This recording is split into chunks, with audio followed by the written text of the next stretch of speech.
Chapter 357. Duque. Master, I have to go prepare as well. Wuxia also stood up and bowed. Actually, it's going to be a rapid march. If you think it's too tiring, you don't have to go. Duque advised. No, it's better to serve the Alliance than to stay in a safe place and deal with those insincere courtship. Wuxia smiled sweetly. Looking at Wuxia's gentle and sweet smile, Duque felt that, it seemed like, forget it. Duque rubbed the back of his head, then rolled to the next room to catch up on his sleep. 8:00 in the morning. Whether they were willing or not, the leaders of the Alliance in the Eagle's Nest Mountain were all awake. Looking at Aurelia, who appeared beside Duque, and listening to the explanation of the military situation, Kudrin Wildhammer frowned. Even if we know that this is a feint, as long as the Horde army in the Hinterlands forest is not destroyed, the Wildhammer dwarves' homeland will still be threatened. This is not just a feint. I'm afraid that before ensuring the safety of the Eagle's Nest Mountain, the Wildhammer dwarves will not be able to provide any more assistance. Duque pointed at the map. The trolls have been here for thousands of years, and no one has been able to truly destroy them. So it's unrealistic to clear the hinterlands of the Horde and the trolls. What are you going to do? Kudrin stroked his big orange-red beard. We can't let this unknown force follow behind our main force or arrive before us. I'll let General Seamus stay in the hinterlands with 20,000 elites to ensure that this forest is completely cleared. Then we'll create a treeless isolation zone that is at least 2 kilometers wide, and build a series of sentry towers to ensure that every troll or orc passing by will be discovered. Looking at the straight line that Duque drew between the Troll's Nest and the Eagle's Nest Mountain, Kudrin was deep in thought. How? Or set a fire? Aren't you afraid of burning the entire hinterlands? Believe me, I'm a professional. I've done it before in the Elven Forest. Kudrin was quite speechless and nodded. Well, there are no druids among the dwarves. Duque continued, then, when you're free, I hope you can build a fortress here within a month. Duque was referring to the location of the Northern Sentinel Tower in the Eastern Plague Lands. It was just the right place to block the way from the elves' Long Song Forest to the holy city of Stratholme. A month? Kudrin was surprised. We've done this before in Stormwind City, General Tom explained. This is a new material called cement. Of course, with enough cement, I can build a wall from Stratholme to Lordaeron in a month. I've already had Makarov prepare the cement in Stratholme. Then I have no problem. Tom nodded. Now that the situation was settled, Kudrin's brows relaxed. Thank you for your assistance. He said respectfully, when the hinterlands is safe again, my Griffin Knights and I will catch up with you and go to the north to deal with the remaining tribes. Thank you, King of the Barbarians. Duque bowed and turned to the others. All right, ladies and gentlemen, don't just stand there. Let's get to Kuel Salis in 10 days. 3 days later, Orgrim almost went mad with anger. This should have been a seamless transition. The humans would have panicked and thought that they would lead their army to break through the Poison Fog Canyon to the west to attack Alterac. They would have feared that they would attack Andoril to the northwest to attack Lordaeron. They would even think that they were going to attack the weakly defended Stratholme. Obviously, the humans had predicted their path. It was unknown whether or not Duke Marcus, who should have been killed 10,000 times, had anticipated this, but their path forward was blocked. If it was a human army of 100,000, Orgrim wouldn't be afraid. Unfortunately, it wasn't. A crimson light was reflected in the eyes of the orcs. They were no strangers to this kind of light. Because they had seen it at almost the same time last year when the orcs were determined to take down Stormwind City. There was one in the north, and another in the northwest, and a third in the northeast. The fourth red light in the west was getting brighter and brighter. Along with the red light, a huge pillar of black smoke pierced through the clouds.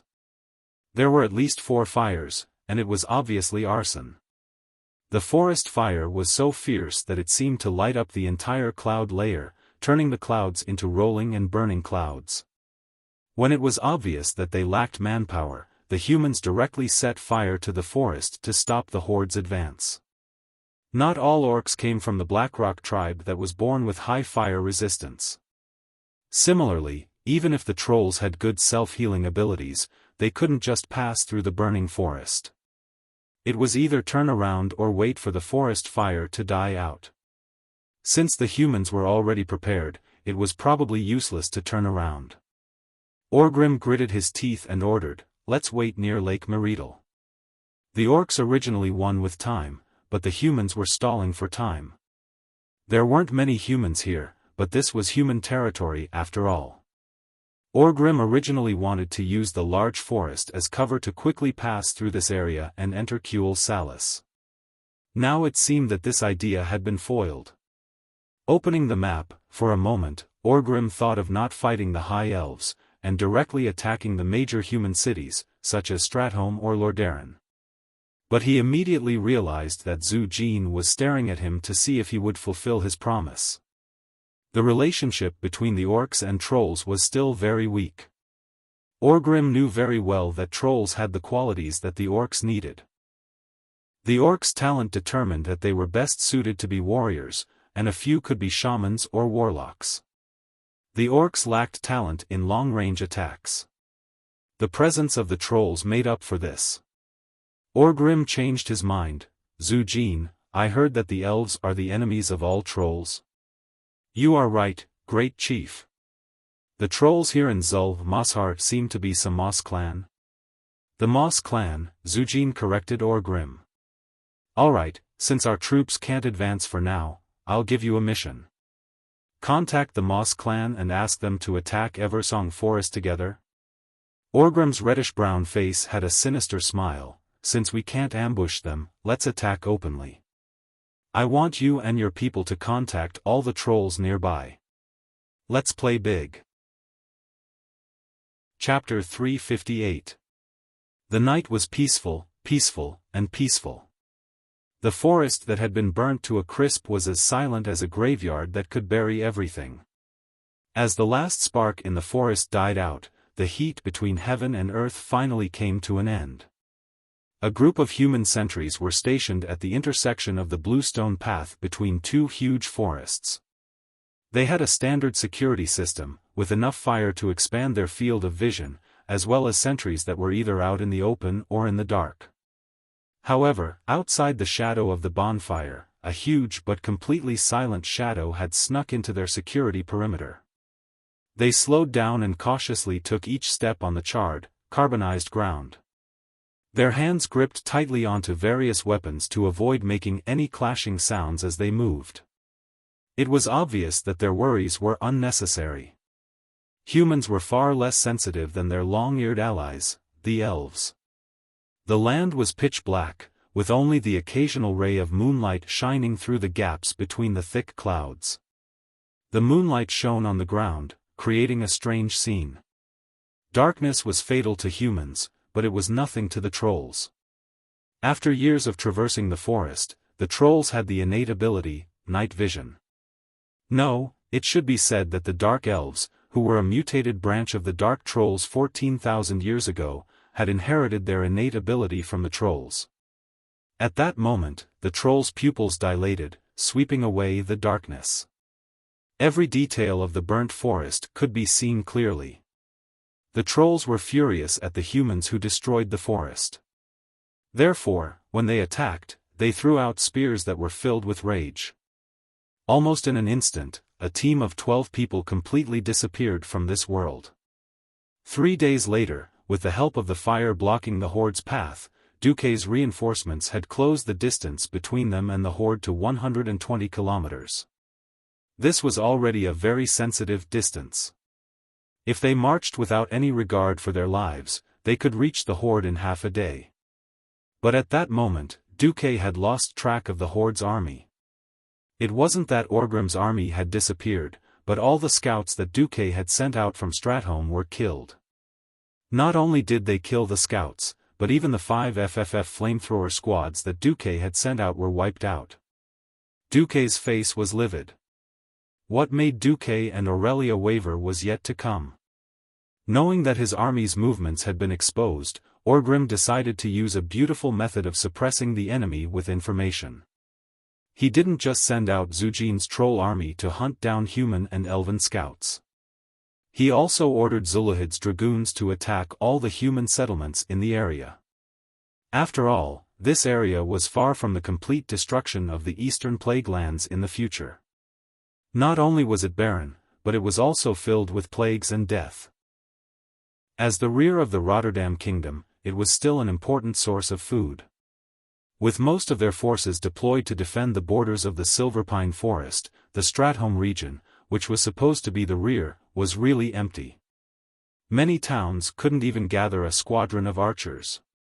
Not to mention the red dragon that could fly around in the sky and spit fire. All of a sudden, the cities were in danger. The nobles of Maris Farm, Darrowshire, Stratholm, and other places all asked for help from Rotterdam. King Terinas, who was under great pressure, immediately threw stacks of letters to Duque. It made Duque want to die when he saw the magic letters.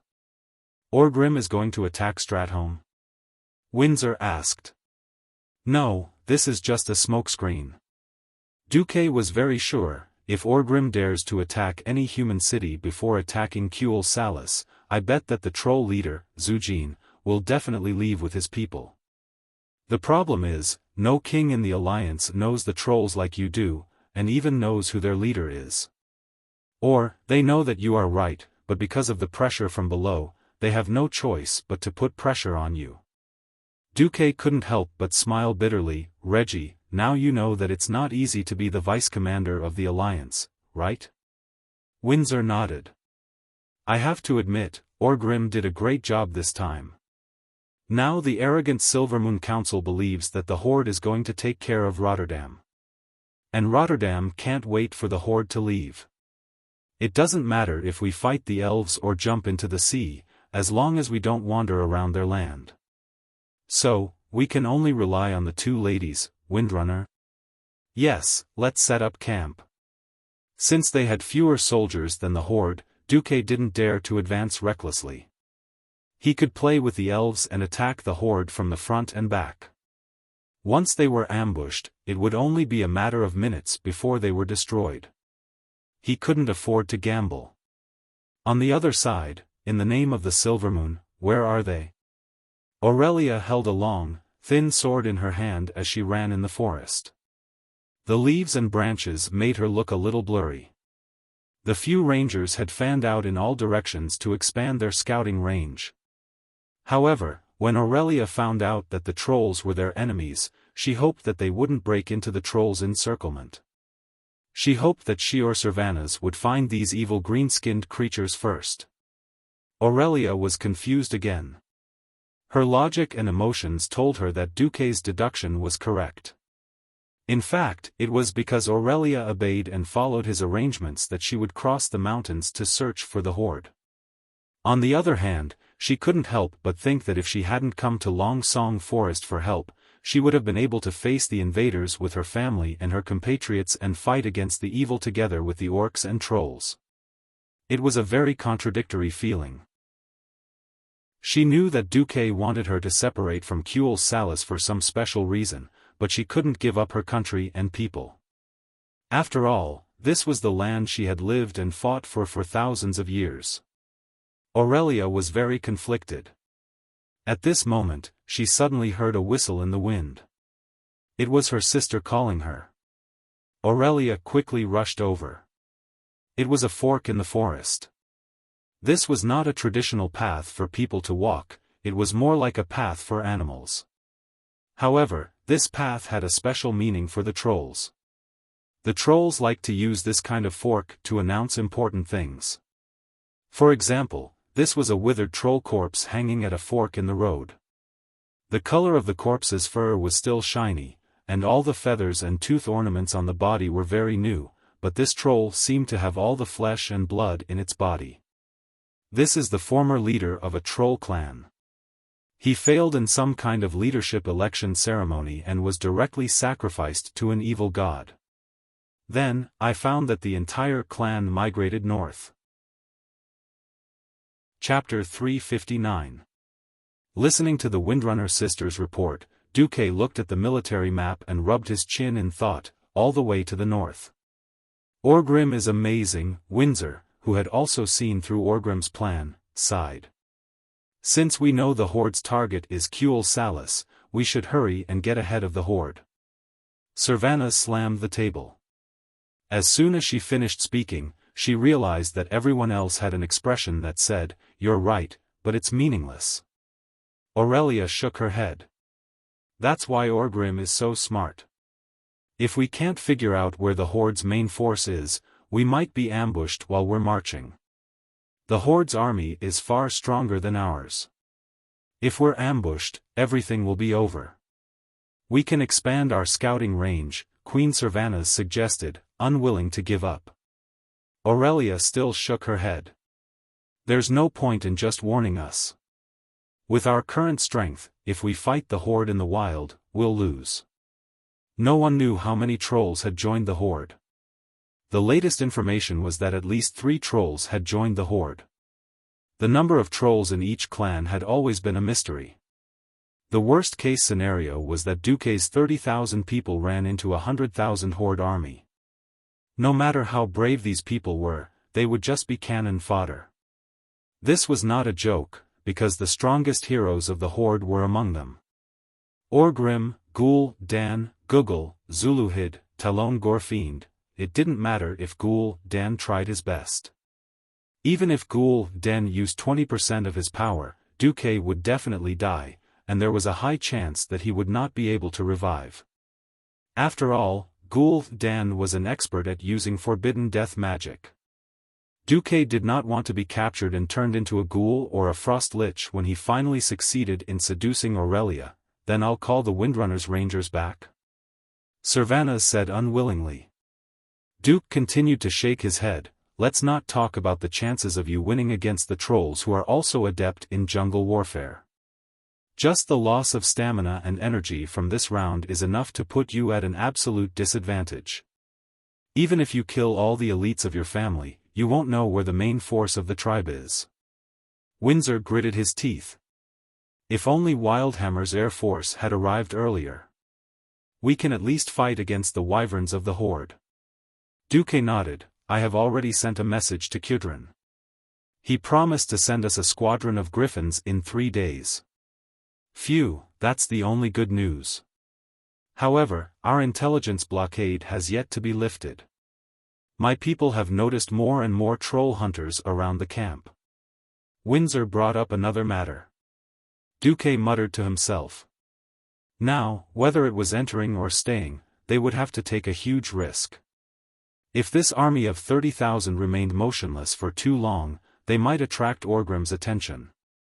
It wasn't impossible for him to launch a sudden counterattack. All motives still depended on the changes in the situation. Once he was close enough to the main force of the Horde, Orgrim would definitely not mind eating this human's tail. Let's retreat to the foot of the mountain near the hinterlands first. As for the warning, I can solve it the day after tomorrow at the latest. Aurelia's bright eyes widened. How? Dear Miss Aurelia Windrunner, are you interested in accompanying me on a trip to Dan Moreau? Huh? What the hell? A trip to Dan Moreau?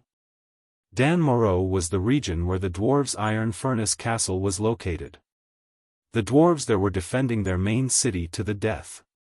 It could be said that the entire Dan Moreau was a tribe. Why did Duque suddenly want to travel to Dan Moreau? Just as Aurelia was about to open her mouth and say something, Duque suddenly placed a finger on her red lips. The finger sank into her delicate red lips. It felt pretty good. Don't ask. Just trust me and follow me.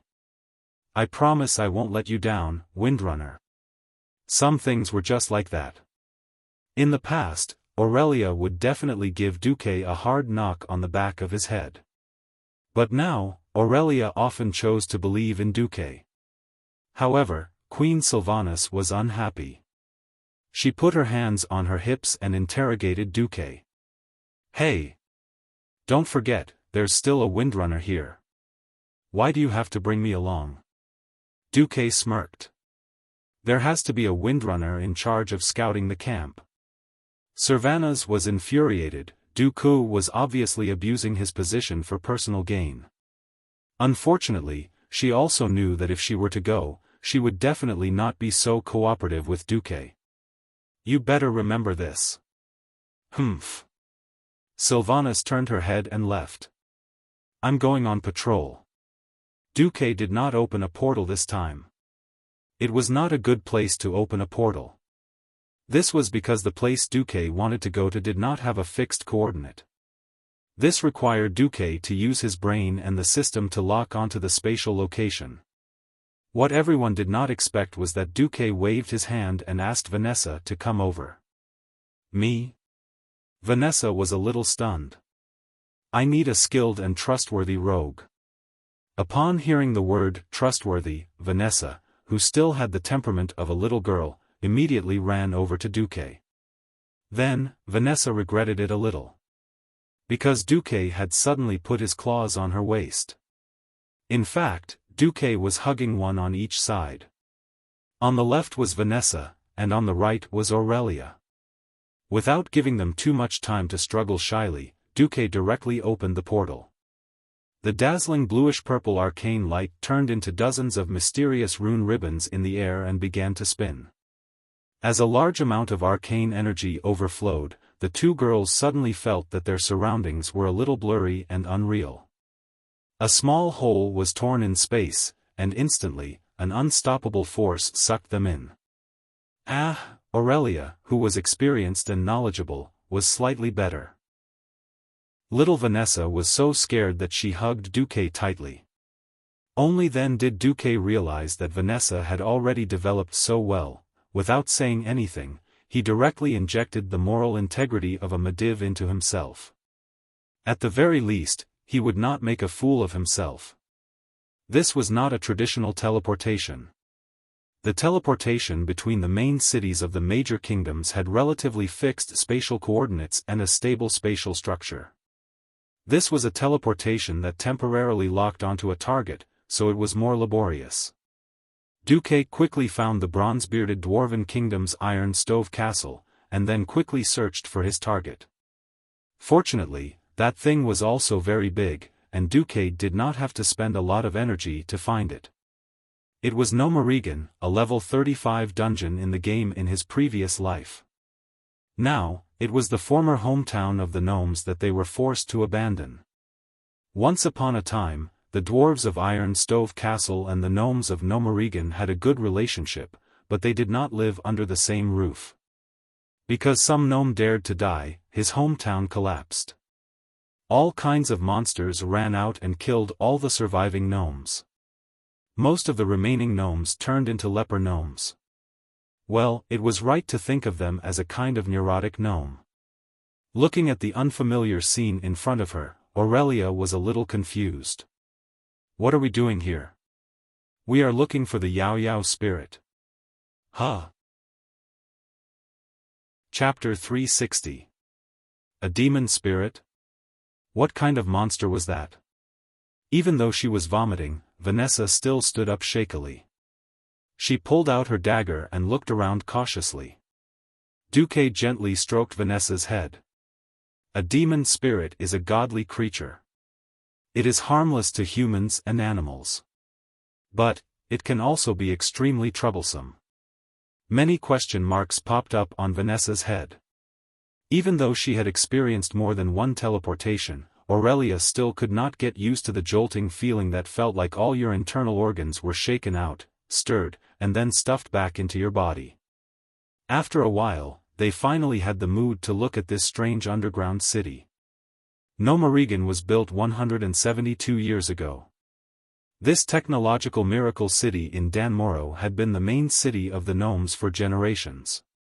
2 years ago, it was clear that there was another distortion in time and space. Corresponding to the incorrect 21%, the major event that should have happened 20 years after the Dark Portal happened 2 years earlier. A group of evil rockjaws, or perhaps it should be said that the cave dwellers invaded many parts of Dan Moro, including the main city of the gnomes.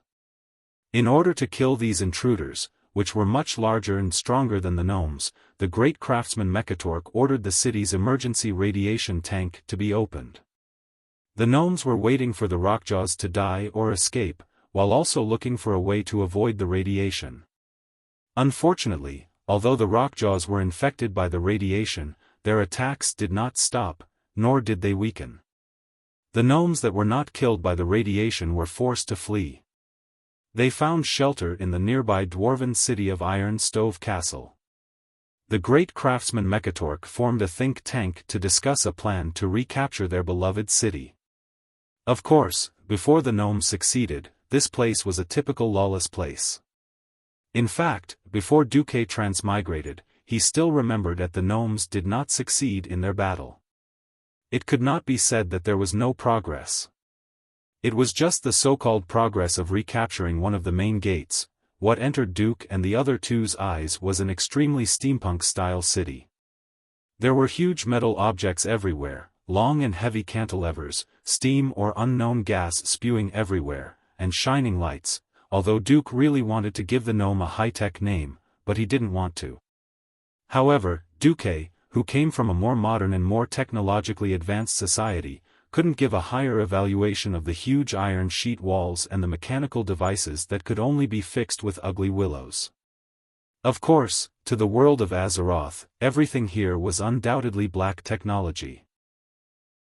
Yep, in this world, other than the true black technology left behind by the creation titans, the races with the most high-tech elements would undoubtedly be the goblins, who had the spirit of courting death and would easily explode no matter what they did, and the dwarves, who were crazy and prone to making mistakes. Just like how the earliest steam engine might not be as powerful as a horse, the current gnome technology was a little similar.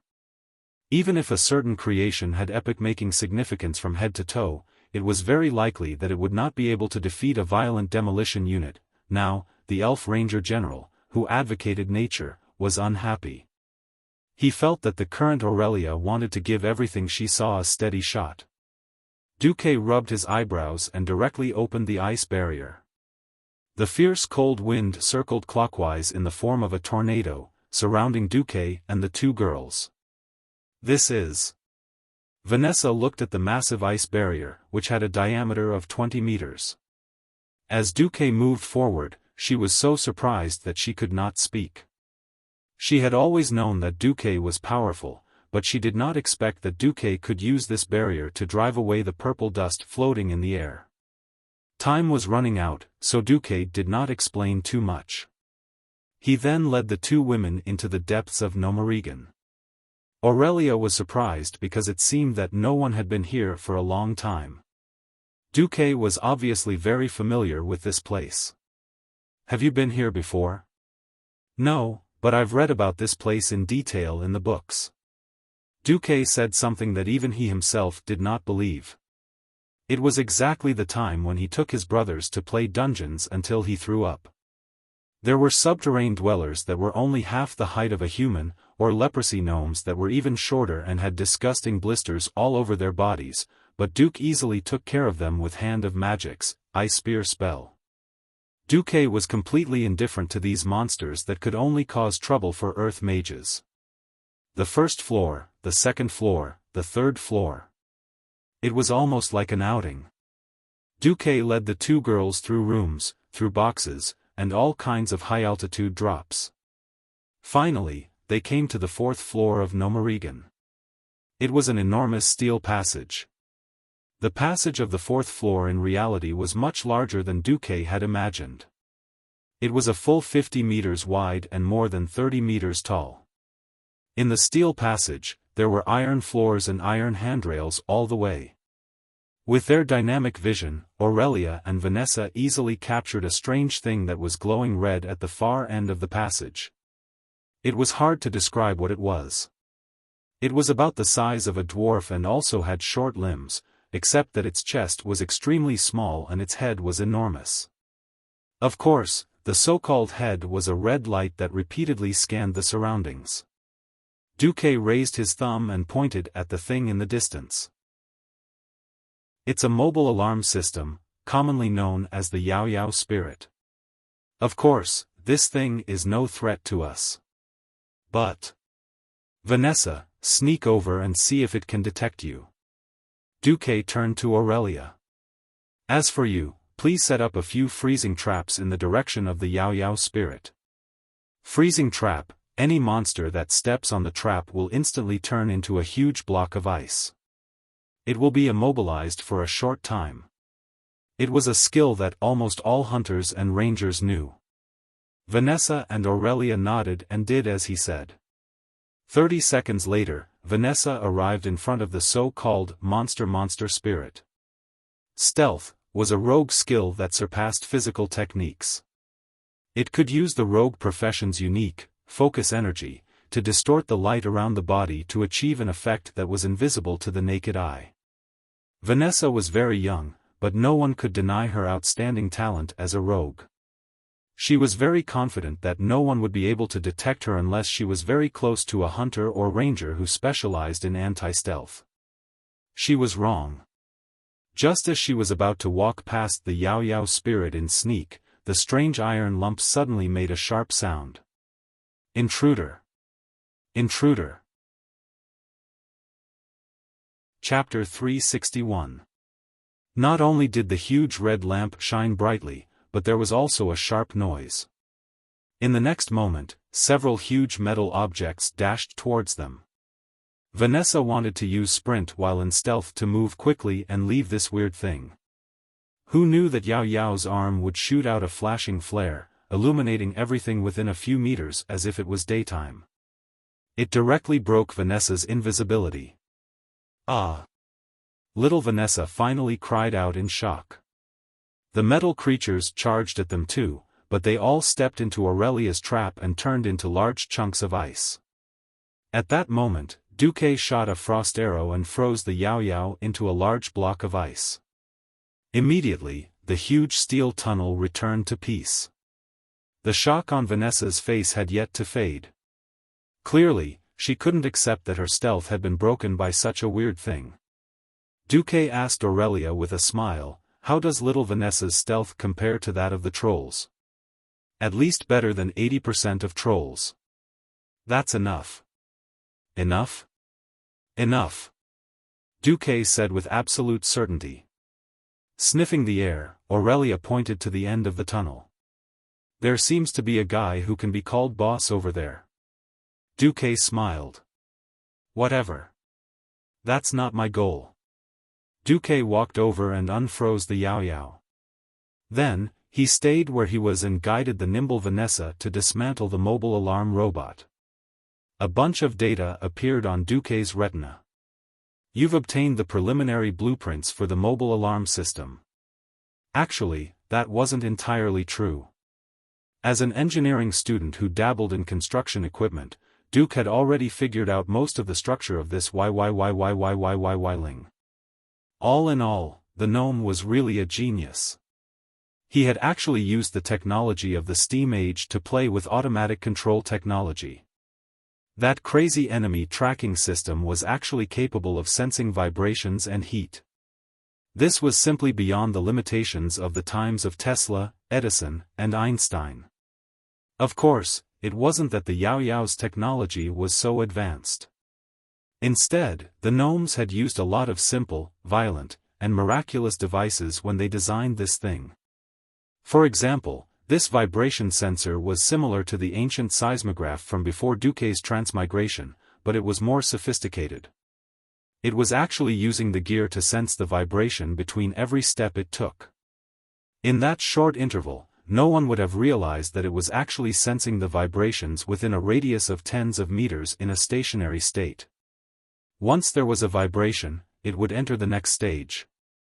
I tested it with a heat-sensing stone. When it passed through again, it would automatically fire a flare in the direction of the heat source to further confirm whether the target was invisible or in a hidden state. The 3 types of confirmations ensured that there would be no mistake. Finally, there was the crazy high-frequency horn alarm. On top of that, it had an unscientific power system that leaned towards magic. A mobile alarm system robot appeared. Duque did not go to the final boss. It was not easy to clear out Gnomerigan. In addition to clearing out the traitor of the gnomes, he also had to block all the cracks between the rocks and clean up the weak radiation. Duque didn't have the spare time to do this. So, Duque took the two girls directly to the engineering laboratory. A day later, Duque returned to his private army and brought back a large number of the latest models of the goblins. "System Elf, are you sure there's no problem with this thing?" Duque had deep dark circles under his eyes and looked tired.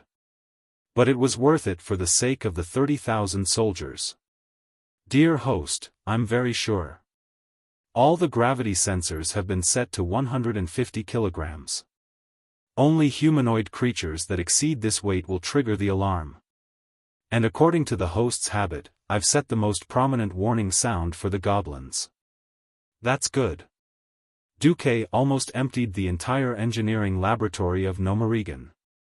McNeil, the great traitor who betrayed the great craftsman and all the gnomes, would probably go crazy on the spot if he found out.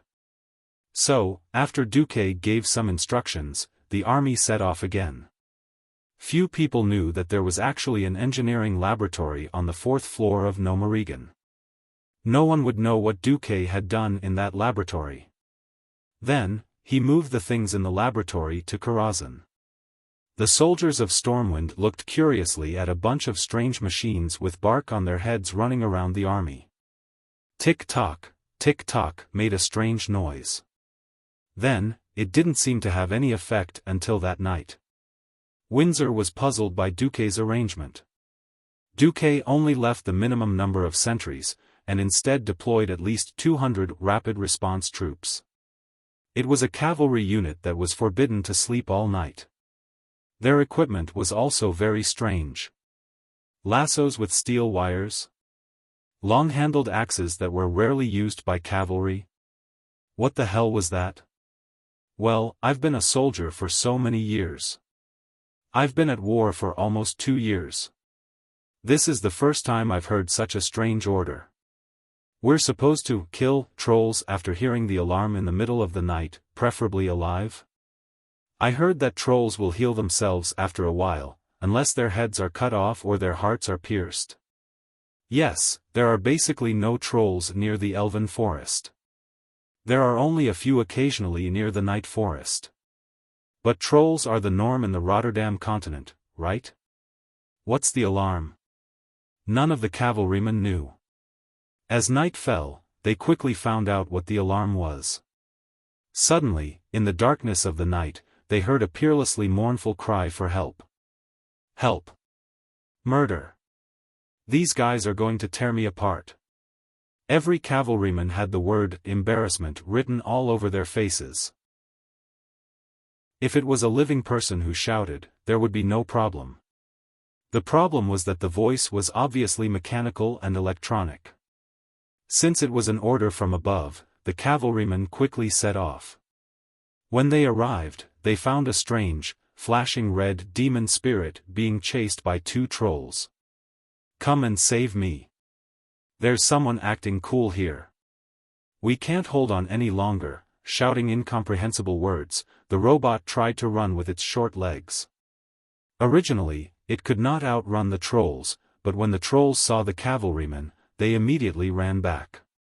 Chasing a master of concealment troll in the dark was a very scary thing. They could be killed at any time. At this moment, the cavalrymen laughed. They did not know what kind of special paint was sprayed on the troll's body. Even in the darkness of the night, it was still extremely eye-catching. The trolls seemed to want to wipe it off, but the more they did, the bigger the lump became. After 2 ordinary troll scouts lost their concealment, was there any suspense in facing an aggressive squadron of cavalrymen?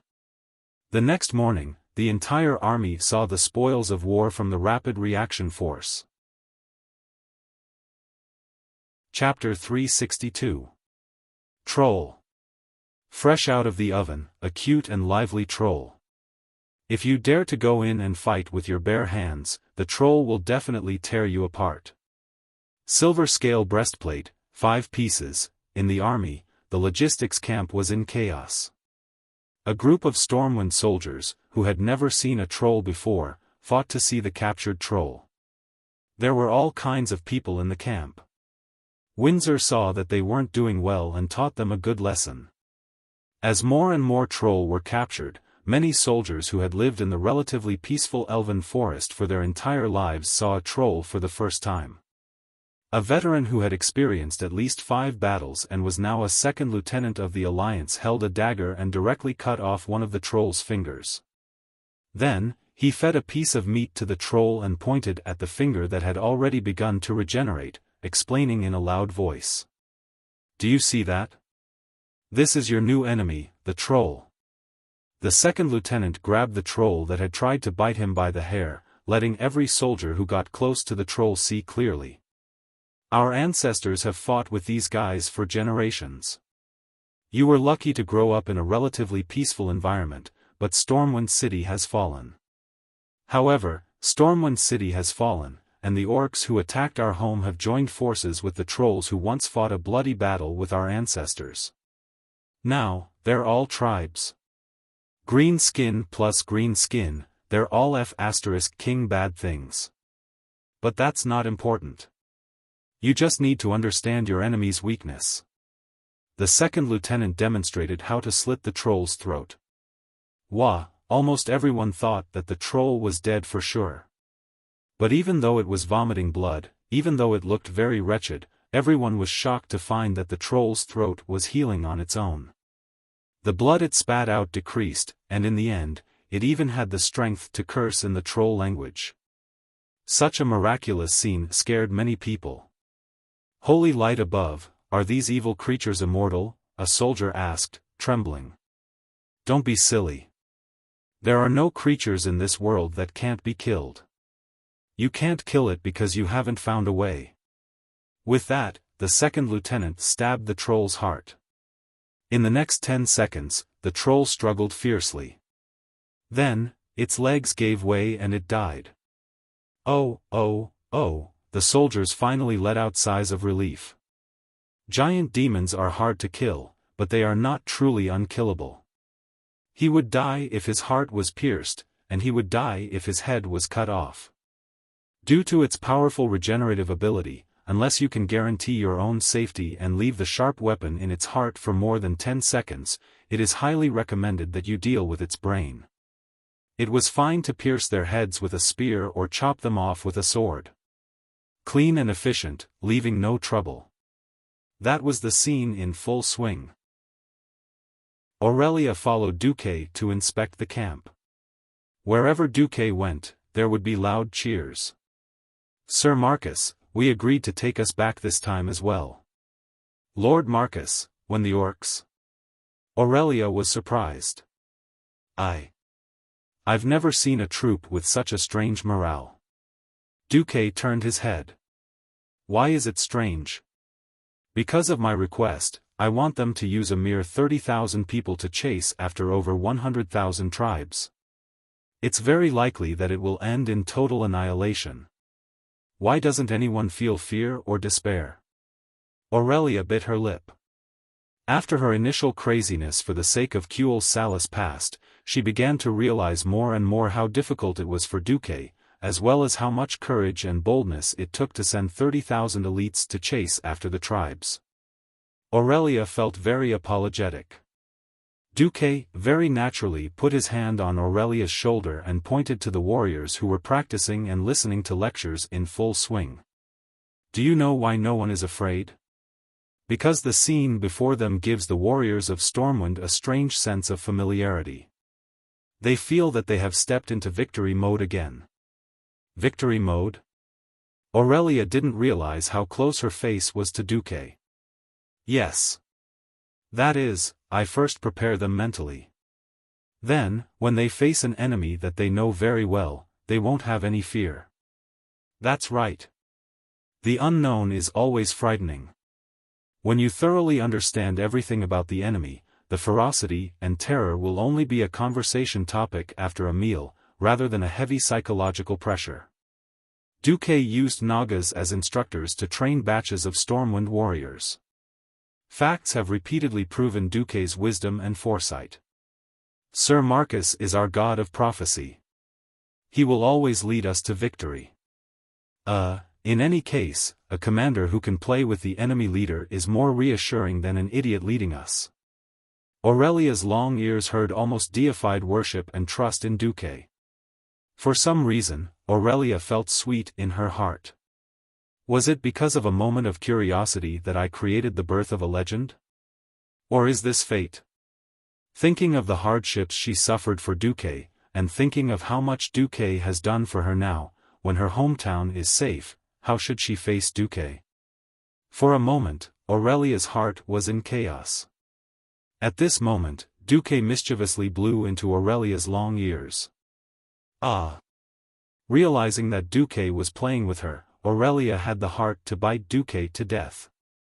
If there were not many people watching, Aurelia swore that she would definitely teach Duque a lesson. What are you thinking about? Thinking, when is this damn war going to end? Within this year. Duque said with absolute certainty, when the Battle of Cuel Salis is over, I will tell you my inference. Inference, another inference. Obviously, it was only a judgment based on intelligence, but Aurelia felt that she was fighting with a god of fate. Incomparably relieved. Okay, I believe you. When Duke easily broke through the encirclement of the troll scouts and faintly created pressure, everyone felt that the trolls were only SOSO after all. On this day, Duque's army marched for a full 80 kilometers. Even though this was Rotterdam's territory, and even though the roads were easy to travel on, it was still an unbelievable thing. When Orgrim learned that Duque's army was only 50 kilometers away, he gritted his teeth so hard that they almost broke. That night, Orgrim organized a fierce counterattack. He was prepared to let the entire tribe go out and get rid of Duque first. However, when the tribe ran for 20 kilometers, they saw a red light all over the mountains and plains. Help! Orgrim night attack! A group of strange metallic humanoids screamed. Chapter 363. It turned out that the great tribal chief could instantly create so many blue veins on his forehead. Orgrim grabbed Zujin with one hand.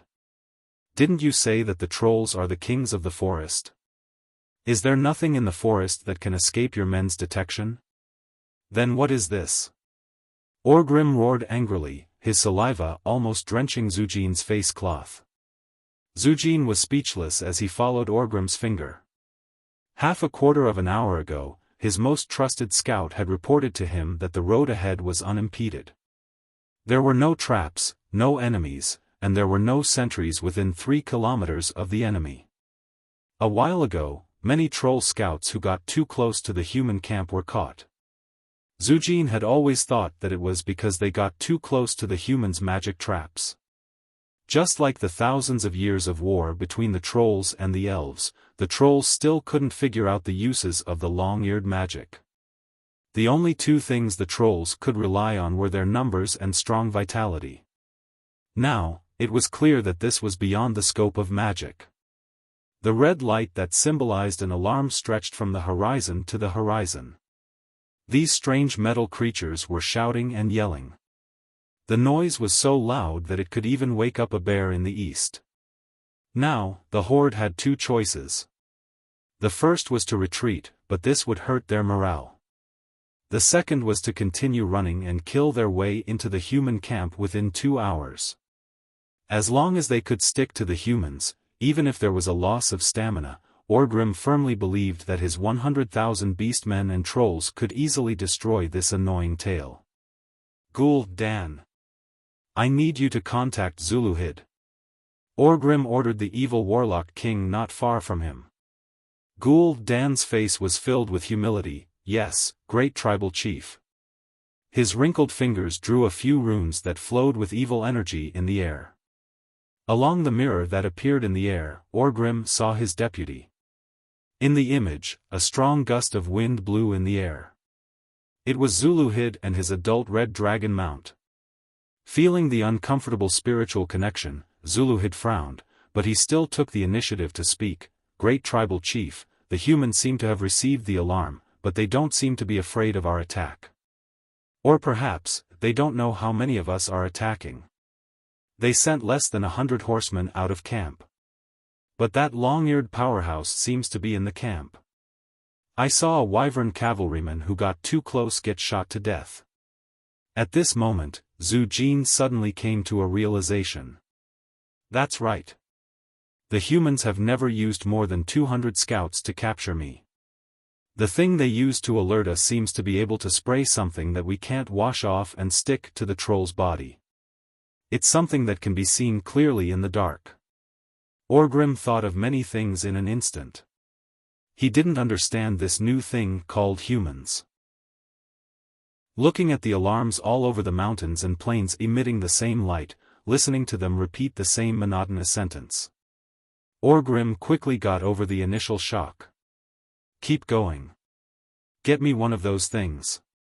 Zhu Jin's figure disappeared. Even if he didn't fully acknowledge Orgrim's dominance, it was obvious that the troll had made a mistake this time. In less than 3 minutes, Zhu Jin returned with a struggling metal object with a red glow on its head that looked like a living creature.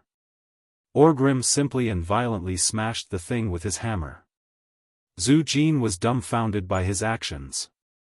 I should have just smashed it and brought it over. No, there's a difference. If that's the case, I don't know if you brought all the parts.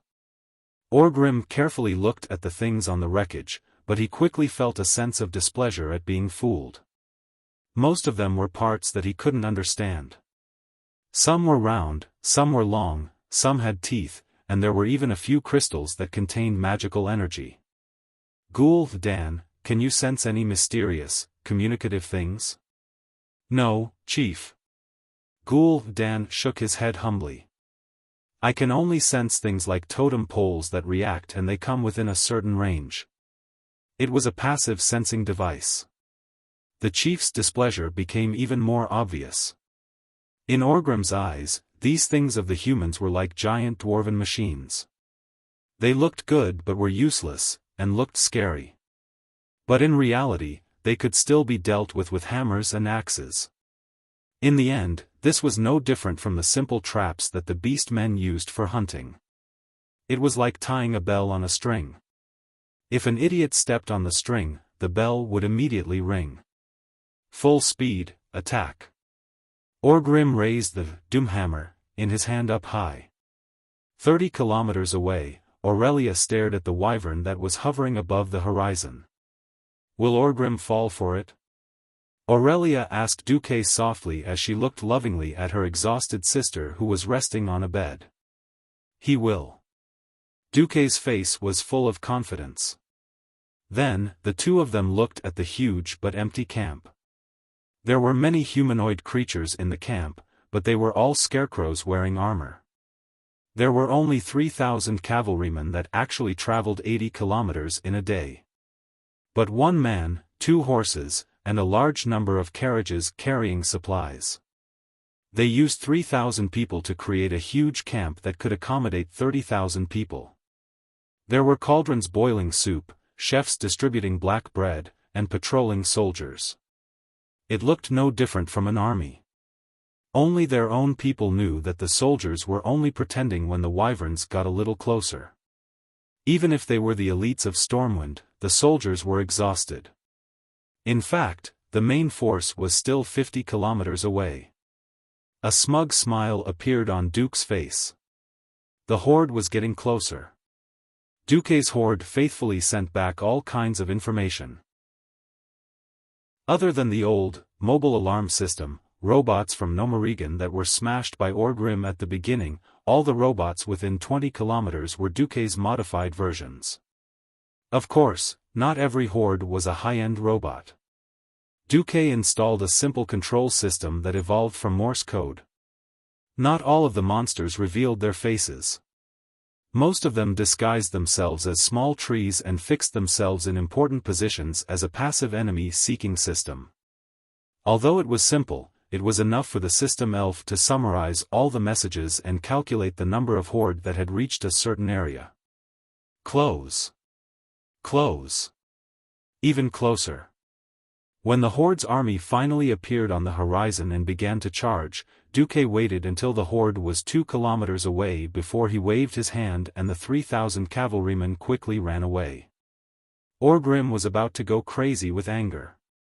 Even though Duque's army was right under his nose, it felt like he was raising his hammer and preparing for close combat while Duque ran into the range of the javelin. He raised his javelin and ran into the range of the catapult. When he pulled the catapult, the enemy was already so far away that he could only see the dust behind them. The chief almost spat out a mouthful of blood. Chapter 364. Money could not buy one's foresight. There was no medicine for regret in this world. Seeing Duque's men leave so quickly, Orgrim was filled with regret. Along the way, he had forced a group of warlike orcs to submit to him, and only then was he able to sneak until now. While the demonic blood gave the orcs great strength and physique, it also increased their warlike nature to the extreme. This was a group of rebellious subordinates. To maintain the orcs' bloodthirst and desire for destruction, the tribe had to pay a high price. If Duque accepted the challenge, even if the tribe lost, Orgrim could still mediate. Now, Duque's army was as slippery as a loach. If they did not fight, Orgrim could not do anything to Duque. Duque was clearly trying to drag the tribe to death. Now that the orcs and trolls had just joined forces, there were many conflicts that had not been resolved. In order to unite different forces and races, apart from having a common goal and non-conflicting interests, the most important factor was victory. Any new organization needed to be nourished by victory and success in order to grow. The reason why Duque could quickly gain such a high reputation in the alliance was because Duque was the ever-victorious marshal. Orgrim could not make a promise to the trolls and then delay attacking the elves. On the contrary, the longer he delayed, the better it was for the alliance. From the holy city of Stratholme to the east, it was basically barren land. Even if the tribe turned the sky upside down here, it would not affect Rotterdam too much. Moreover, once the hinterlands was cleared, Duque would receive 20,000 elite human soldiers and an entire Wormhammer dwarf Griffin aeronauts as support. That was what Duque was using.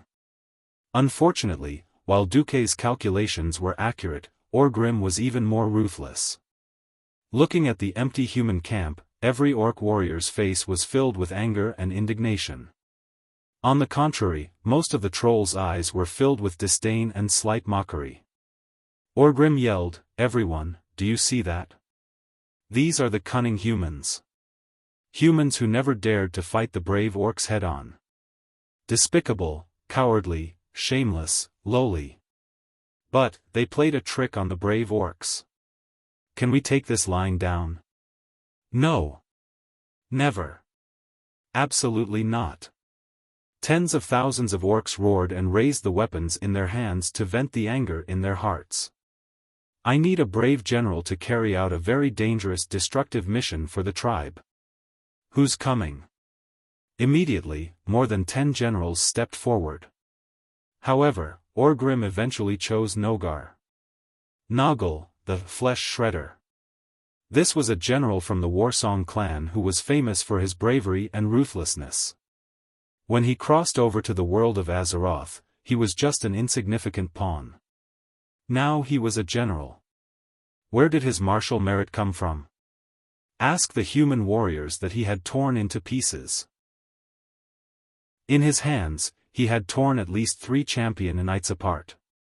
These warriors of the human world had become a part of his terrifying legend. Orgrim opened the detailed map he obtained from the humans. "I need you to select 10,000 of your most violent beastmen warriors to destroy this place and this place. Then, they will meet up with us here. Can you do it?" Noggle's eyes shone with a bloodthirsty light. No problem, great chief. The next morning, Duque smiled bitterly. The Horde had the upper hand, so they had the right to divide their forces. 10,000 beastmen was not a lot, but it was not a small number either. If they went all out, Duque's army of 30,000 would have to change their route. But they could not ignore it either. This was because Orgrim clearly had Duque in his hands, or rather, the Alliance's weakness. After all, the Alliance was a coalition of different kingdoms. The Alliance was not like the Horde, where the Great Chief had a clear relationship with the chiefs of the various clans. The Alliance, especially the current Alliance, had to take care of the interests of the various kingdoms and the feelings of the people. Now, that division was directly behind Duque's army of 30,000, heading straight for Darrowshire in the south of Stratholme.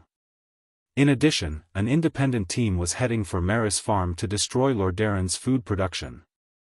When King Terenas heard this news, he almost peed his pants. Another 3 magic messages were sent within an hour. Duque was extremely annoyed. Why didn't the magic message blacklist me? Duque rubbed his forehead. After some thought, Duque put up a mental barrier. Now, no matter who sent a magic message, Duque would not be able to receive it. He also gave the system elf a mission to develop a magic version of the blacklist. In the end, Duque decided to scare Terenas.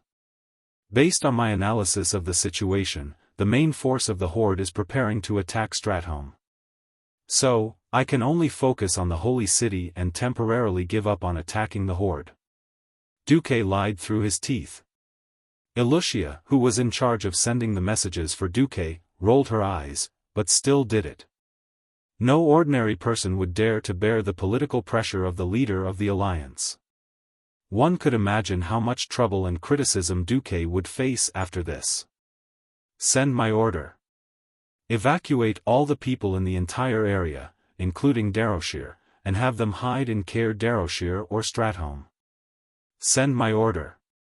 Let Seamus clean up the remaining enemies in the hinterlands, and build a fortress in the north.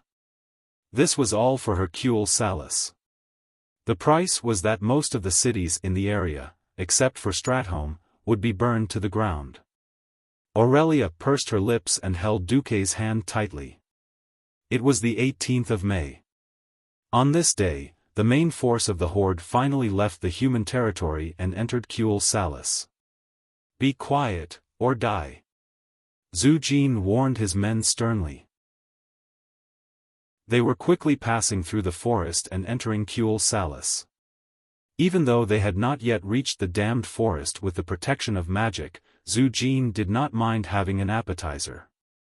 His sharp senses were warning him that the elf was not far ahead. He slowed down and nimbly took each step on the tree. Zhu Jin's movements were so silent that it was hard to imagine that he was a troll over 2 meters tall. His huge and slightly slender body had an unimaginable softness and agility. Zhu Jin did not even touch a single leaf or twig.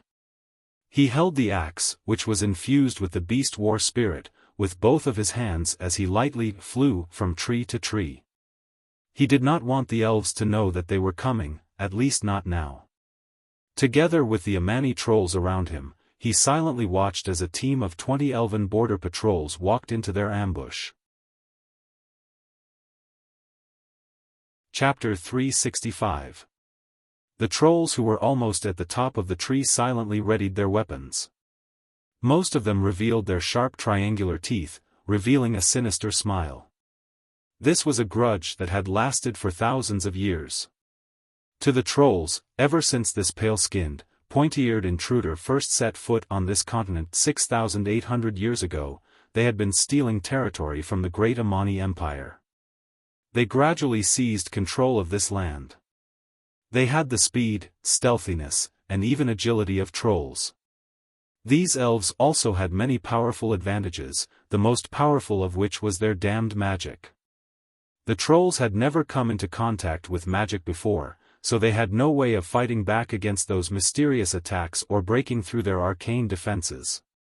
The only thing they could do was to use their high-speed regeneration of flesh and blood, their advantage in numbers, and their lives to suppress these hateful elves. The trolls had once succeeded. Their ancestors had used their blood to create epic troll weapons, using up the last drop of magic in the elven bloodline, and almost completely annihilated these weak fellows. But 2,000 years ago, the elves and the despicable humans formed an alliance. These two pale-skinned races completely destroyed the Amani Empire. They took down fortresses, burned castles, burned the Amani Empire's cultural essence to the ground, and slaughtered tens of thousands of their fellow trolls. The once ruler of the planet, the great Amani Empire, was shattered, and no longer had its former glory. All that was left was the shadow of thousands of years of continuous defeats, like maggots in a bone, entangling the souls of every troll. The trolls were no longer able to restore their glory and take back everything that belonged to them. Until now, the appearance of the horde gave them hope for revenge. Zhu Jin was willing to believe in them. Orgrim Doomhammer, a bold and wise leader of the horde, promised to help them rebuild the Amani Empire. In fact, when the humans and orcs started the war, Zhu Jin had tried to reunite the trolls of the various tribes. Amani, Fire Tree, Rotten Moss, Evil Tooth, Evil Branch, Burning Bramble, Deadwood. These forest troll tribes that had been divided for countless generations, and had long become enemies and hated each other, had for the first time found common ground in the face of a greater and more glorious goal. One by one, Zhu Jin challenged and defeated the leaders of these clans, whether it was through battles, competitions, or something else. All of them had already knelt before him. They and their tribes would all listen to his commands. The forest trolls banded together once more. Apart from that, the Frostmane clan and the other Frost Troll clans that had lost their territories to the Bronzebeard dwarves had also joined the army of revenge. With the help of the tribe, they would clean up the world in a similar way as the humans and elves, and then regain control of the forest. The orcs showed no interest in the forest at all. Zhu Jin suspected that they would occupy the valleys and plains of this world. Let the orcs go, but the trolls only wanted the forest. Standing on the tree, Zhu Jin's sinister smile widened as he looked down at the elves who didn't know that they had stepped into the gates of hell. Zhu Jin, who had also grown up immersed in the mud of hatred and revenge, completely understood the feelings of his compatriots. They had already infiltrated deep into the elves' homeland and were preparing to slaughter the elves on the land that they had stolen from their hands, the land that the elves believed to be their homeland and incomparably safe. Let the elves taste the feeling of losing their homes and being slaughtered. Suddenly, the sound of wind breaking overhead alerted some of the patrolling elves. It was already too late. The trolls weren't known for their strength, but that was relative to the orcs. In this environment where they would have to fight at close quarters in less than 2 seconds, the weakness of the elves' lack of individual combat ability was magnified many times over. Zhu Jin jumped down from the tree, and his huge feet landed right on top of the heads of 2 elves. The huge weight and the acceleration of gravity easily broke the necks of the 2 elves. Before his feet even touched the ground of the forest, Zhu Jin threw out his axe with a strange technique. The sharp giant axe, spinning in midair, easily flew between the 2 elves. Before they could react, the spinning blade of the axe had already sliced open the throat of the elf who was facing Zhu Jin. In less than half a second, the axe cut deeply into the head of the elf who was slightly further back. The other axe did the same. The speed at which it fell was almost as fast as the 2 elves who had been trampled to death by Zhu Jin. The remaining 4 elves lost their lives and collapsed, their blood splattering on the leaves of the forest grass. It was a ghastly sight. Before they could even scream, the rest of the elves were also taken care of by the trolls who descended from the sky like lightning. Zhu Jin was very satisfied with this ambush that was like an appetizer.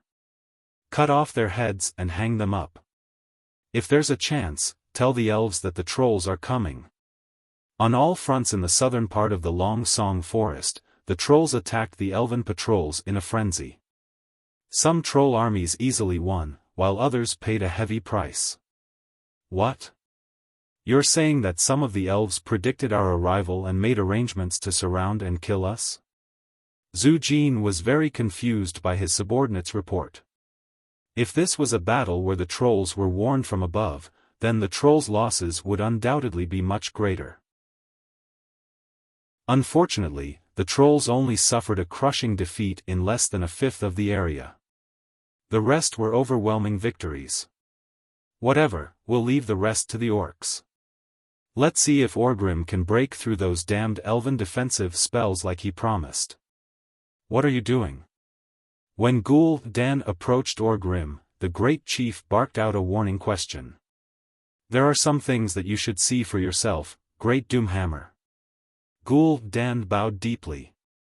Orgrim nodded and put the hammer on his shoulder, indicating for Gul'dan to lead the way. Gul'dan turned around and led Doomhammer and his personal guards back. Soon, they arrived in front of a large pit that had been dug out. At the bottom of the pit was a large stone, and the rough surface of the stone had countless intricate runes drawn on it. Those strokes were definitely the work of a clever creature. But that wasn't the point. Even someone like Doomhammer, who knew nothing about mystical abilities and spiritual power, could feel the energy emanating from this heavy stone. This is the elven trap? Orgrim asked. Yes, and it's not just a trap. Chapter 366. Gul'dan stroked his beard and replied, "This thing is filled with energy. I believe that these runestones and the other runestones at the edge of the forest are evenly distributed here, forming a large magic trap and barrier." What barrier? They didn't stop us or cause any damage, Orgrim pointed out. No, because we're only using our bodies to enter the forest and use normal weapons, Gul'dan replied. I believe that these runestones restrict the use of magic. It's very likely that only the elves can cast their spells in this area. I've tried to cast some spells here before, but they all failed.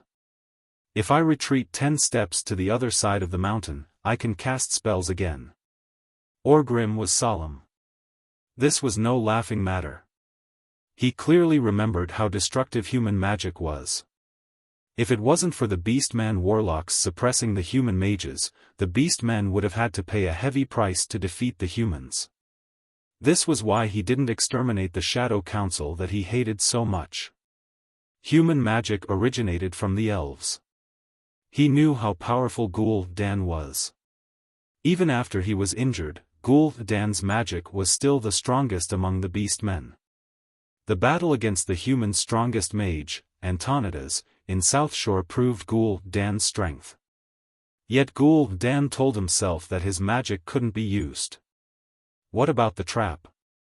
It seems to be able to draw out the powerful force hidden in the forest, as long as those long ears want it. Boom! Gul'dan grinned, his mouth making sounds as if he was about to explode. How many can it deal with at once? Gul'dan laughed sinisterly as he raised 5 fingers. 5,000? Orgrim probed.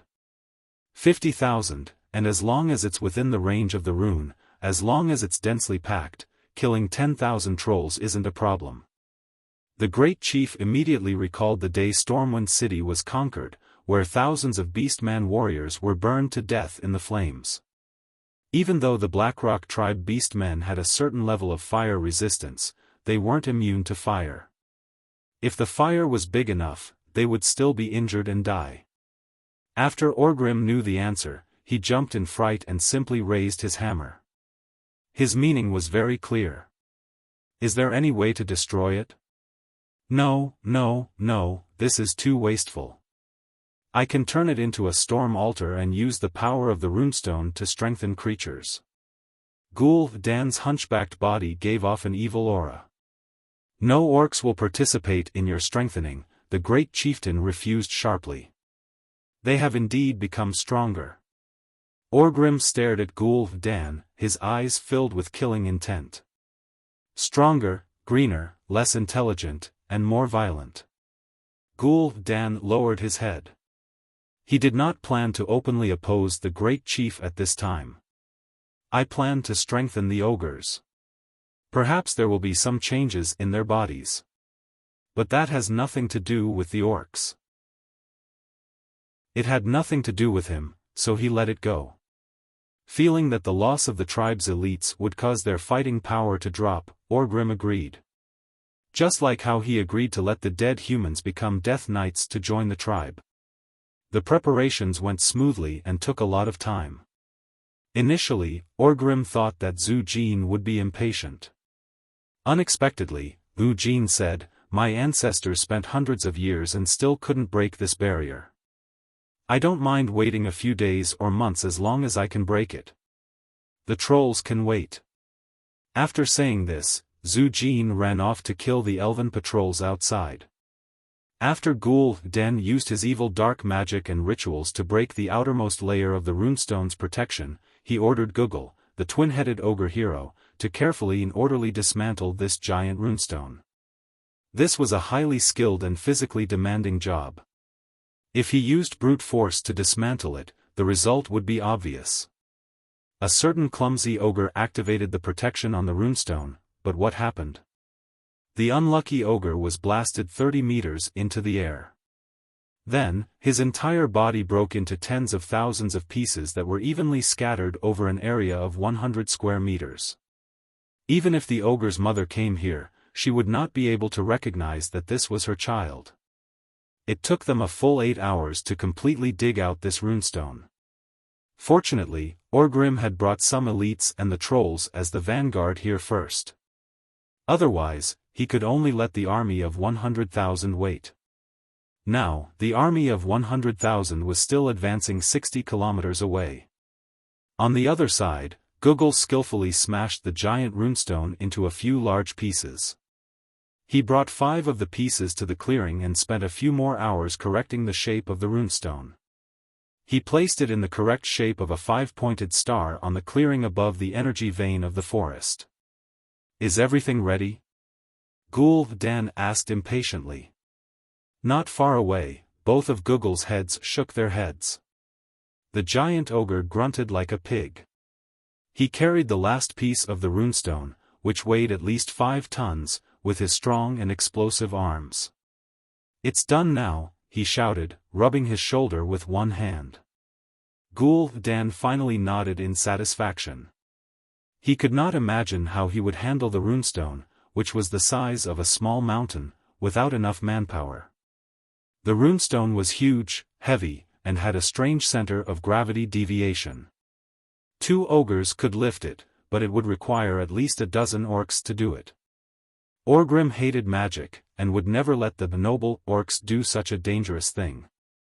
Fortunately, the great chief allowed Gul'dan to use some ogres to do it, and Gugul could command his stupid one-headed orcs more easily than any other orc.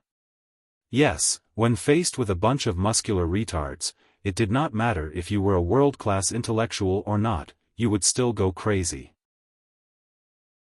Gul'dan could calculate how the elves moved the runestones to their original positions the first time. That had nothing to do with magic. Magic was powerful, but compared to the energy needed to lift 100 kilograms of weight with magic, it was better to use slaves. Forest trolls were about as strong as ogres, but they were much smarter, and they would listen to specific commands. However, the elves did not have the habit of keeping forest troll slaves for long periods of time.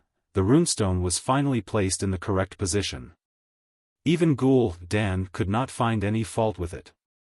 Gul'dan waved his hand, and the 5 orc warlocks each chose one of the runestone and stood beside it.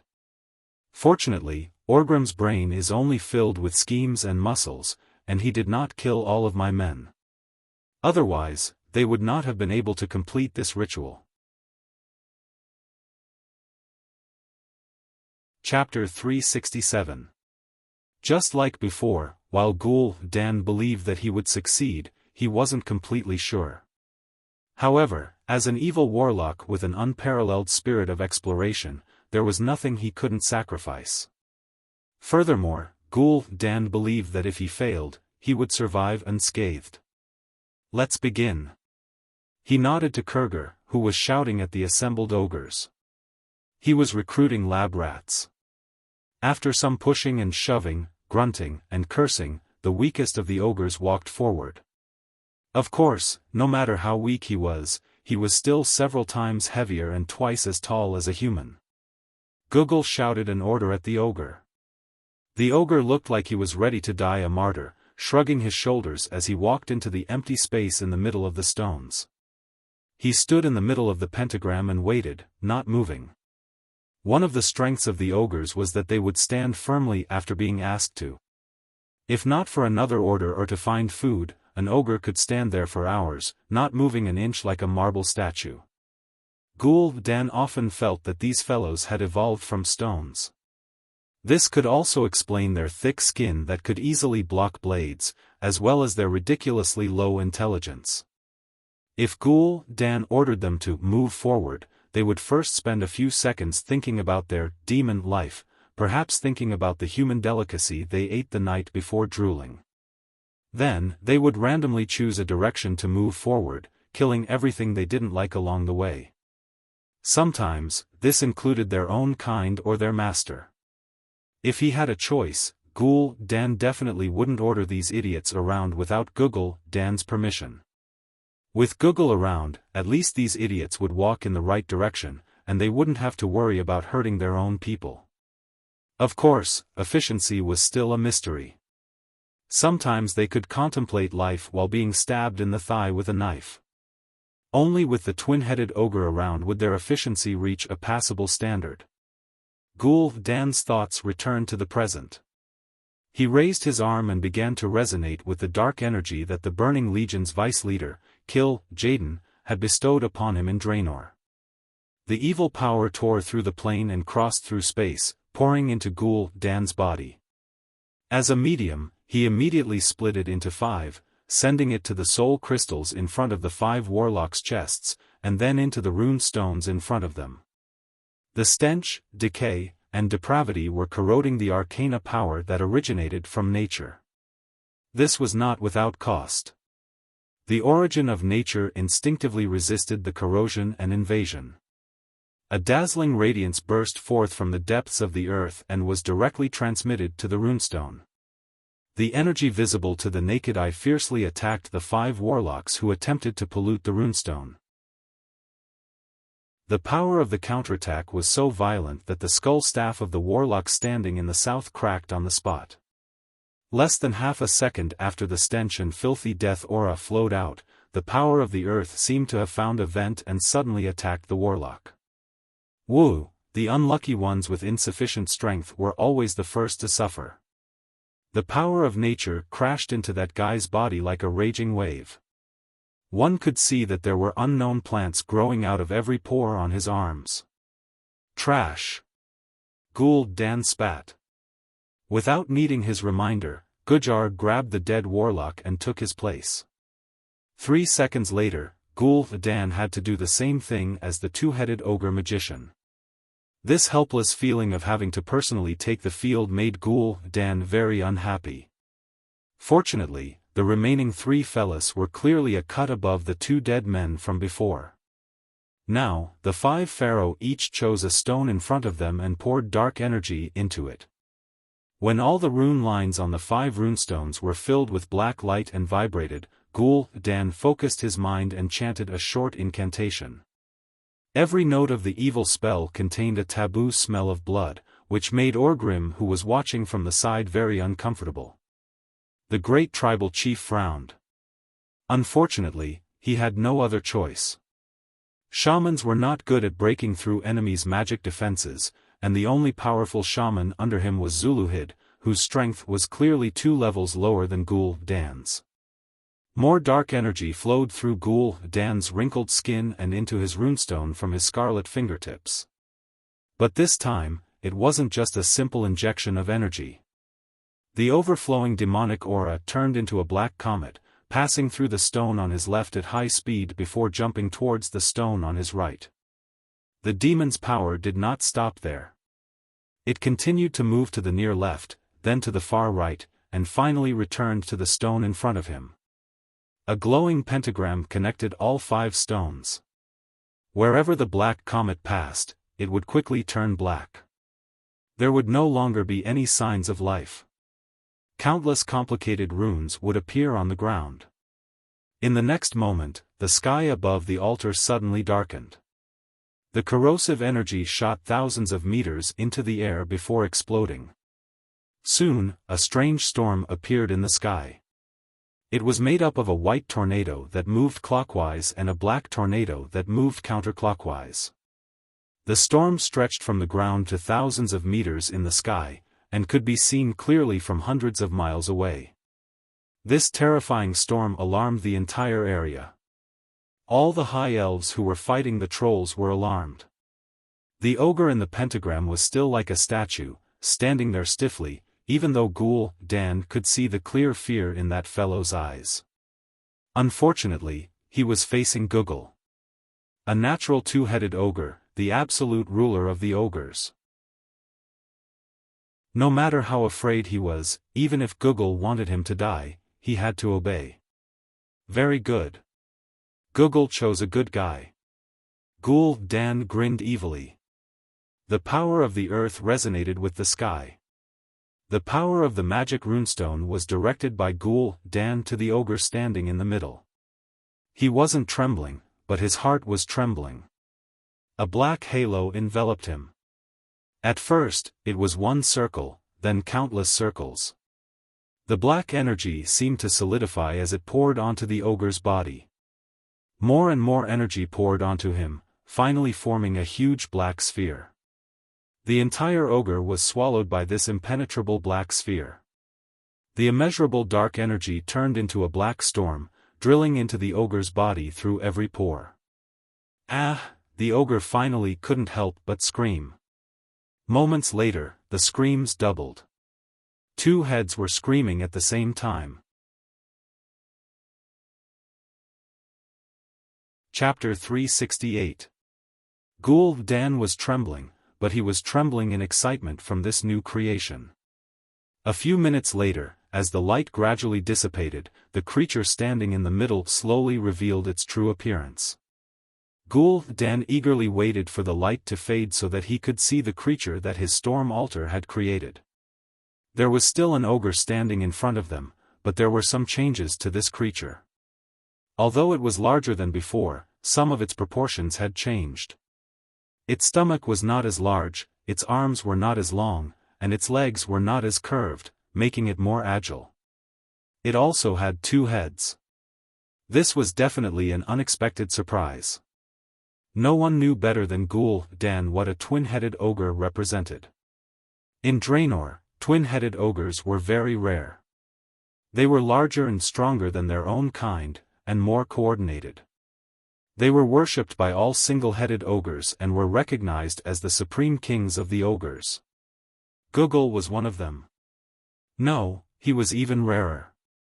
He was proven to have enough intelligence to be a mage. Dan had found this twin-headed ogre when he was still young and trained him very seriously. Google was a reliable assistant and a powerful warlock, and he had accompanied Dan to this day.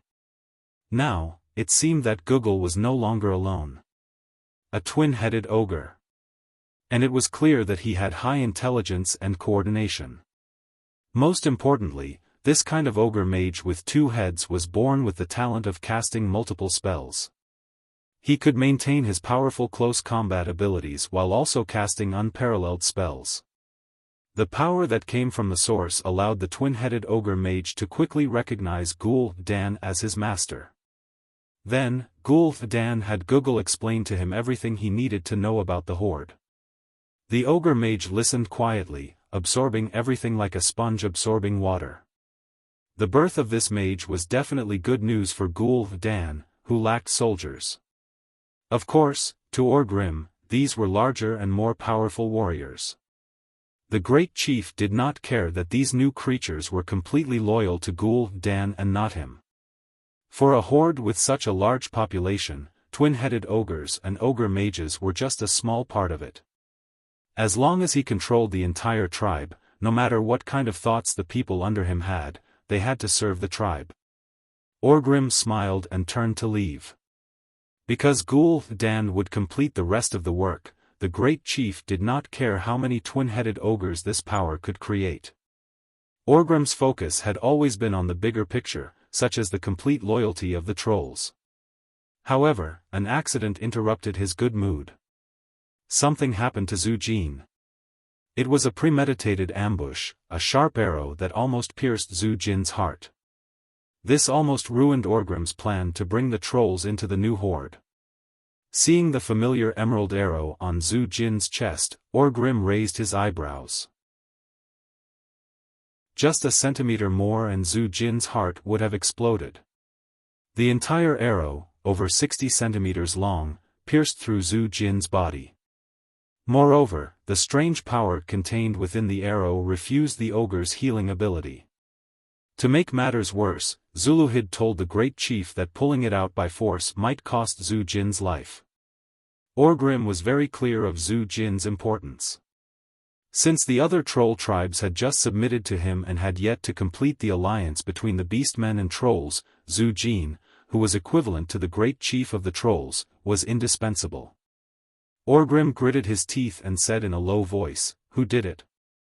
Aurelia? Or Servanas?" Orgrim could not remember every enemy's name, but the most outstanding ones could not be ignored.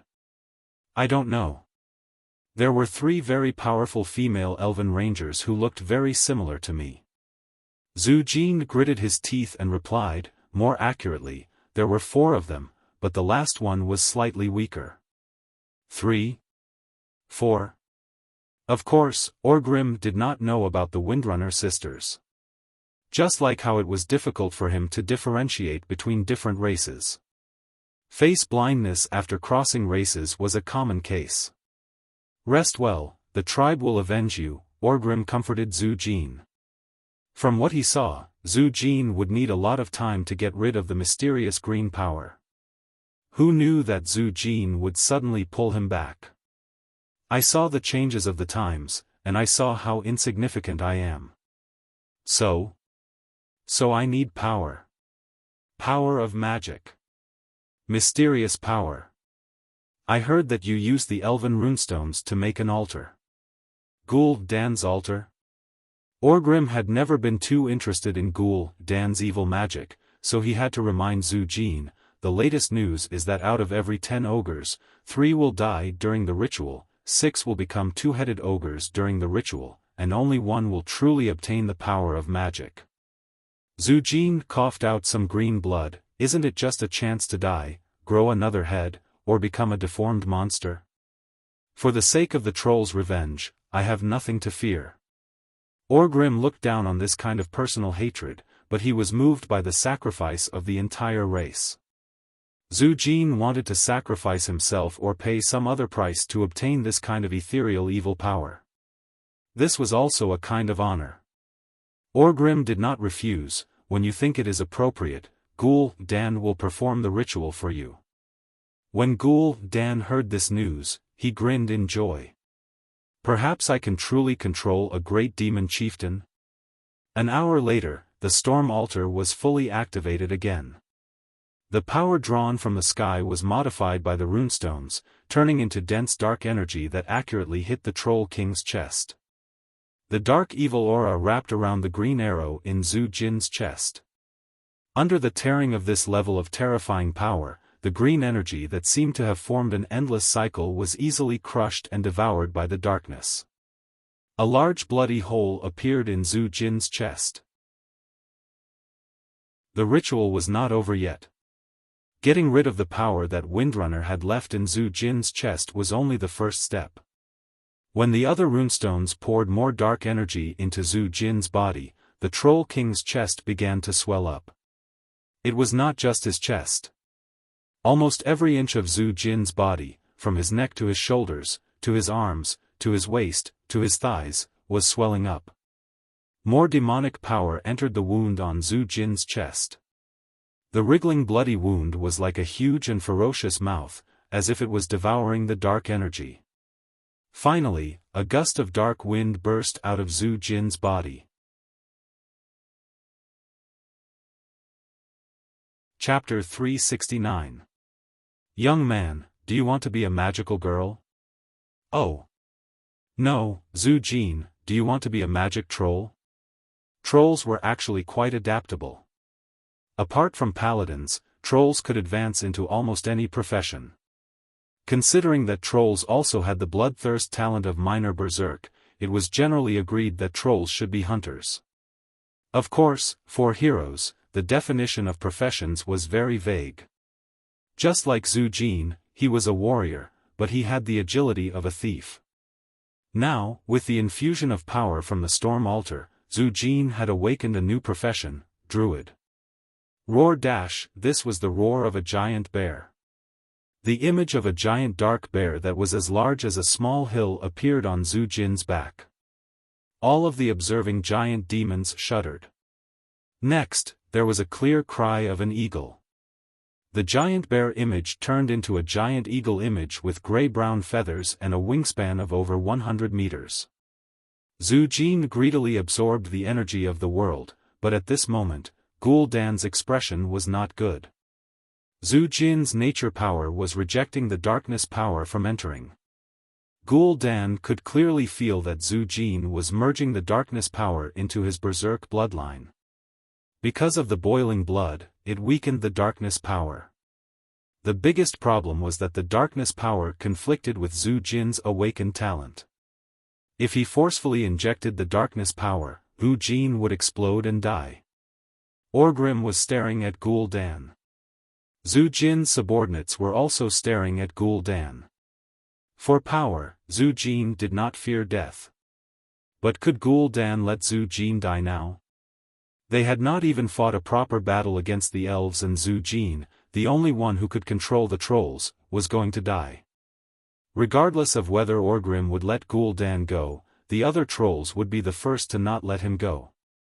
The trolls might even fight with the beastmen right in front of the elves. That would not be worth it. Tisk. Gul'dan lightly spat, Nagutalokasaksi. He chanted an incantation, dispelling the darkness power on the runestone.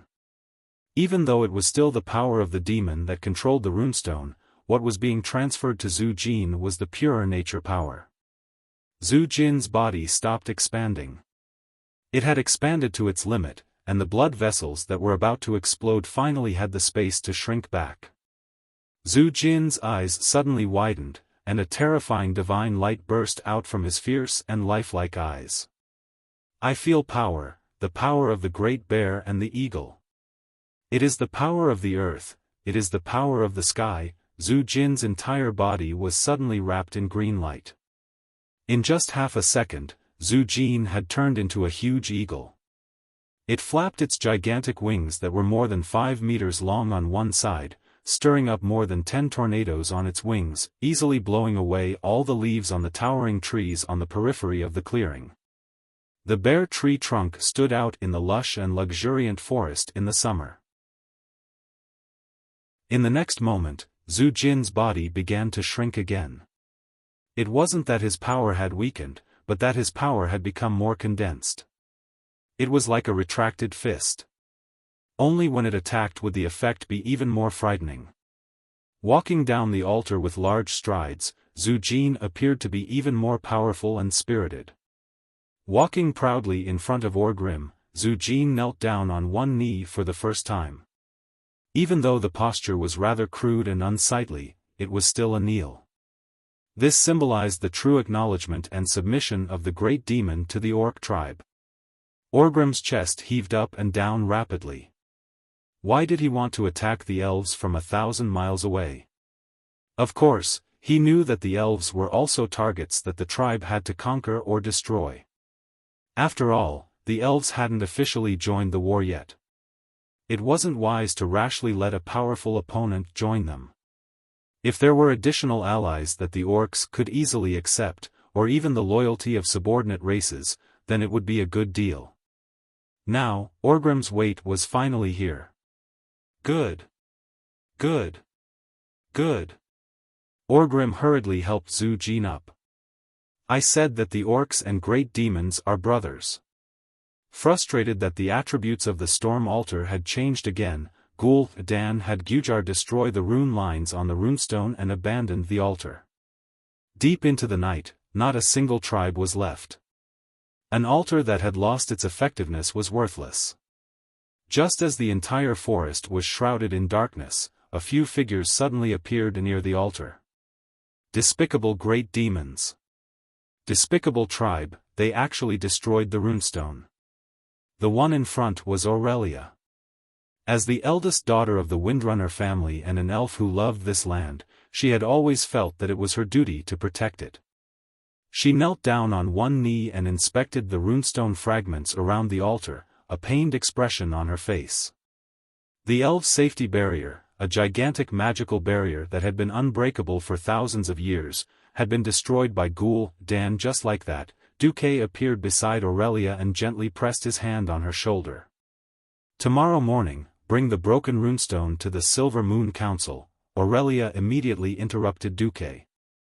"No. I'll go now. Let's see what those blind counselors have to say this time." The most famous Ranger General was filled with a towering rage. "There's no rush. Unless Silvery Moon City is directly attacked, it would be troublesome to summon the counselors in the middle of the night.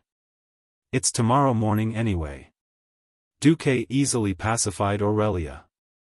"Then what are we going to do tonight?" The one speaking was Windsor Windrunner, the third sister of the Windrunner generation. In the original history, she was already the youngest female member of the family. It was a pity that there was still Lilith who was standing beside him. She was the youngest of them all. "Did you think that my painstaking effort to get you to ambush Zhu Jin was a waste of effort?" At the mention of Zhu Jin, the four Windrunner sisters gritted their teeth in hatred. In Duke's original plan, it would be best if he could directly destroy Zhu Jin. As the most important link between the Beastmen and Great Demons, Chief Orgrim was the most difficult to kill. On the other hand, Zhu Jin was completely defenseless. The current Zhu Jin was no longer the Amani tribe chief who had awakened new powers and caused havoc in Zul Aman. Unfortunately, even if he found the four Windrunner sisters to work with him, he still could not take Zhu Jin's life.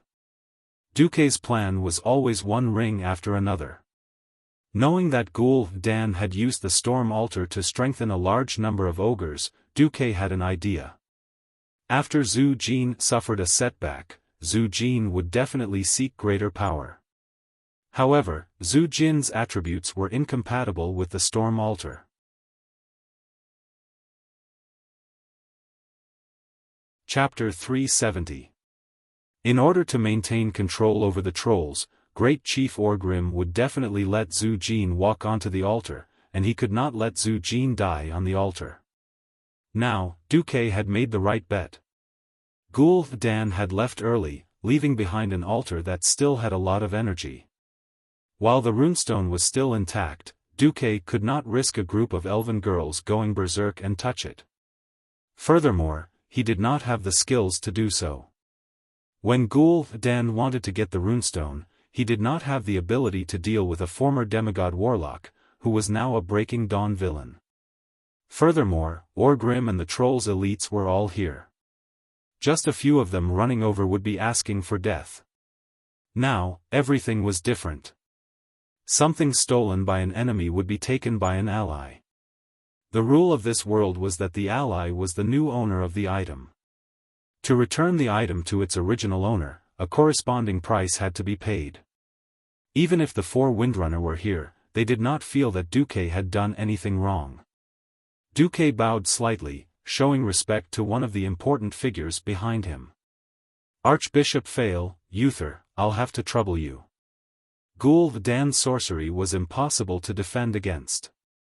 That unimaginable power was something that Duque did not want to touch unless he had no other choice. To purify evil, he needed professionals. For this, the prepared Duque had personally invited 2 gods from the Church of Holy Light, as well as a teleportation service. Archbishop Alonso's Fail smiled and nodded. "Let me see." A moment later, Alonso smiled. "The Gul Dan you speak of is indeed a very evil and powerful warlock. However, I discovered that he seemed to have some reservations and did not completely contaminate these runestones. The remaining curse is not too strong. I can get rid of it in a few minutes. Then I'll leave it to you, Archbishop.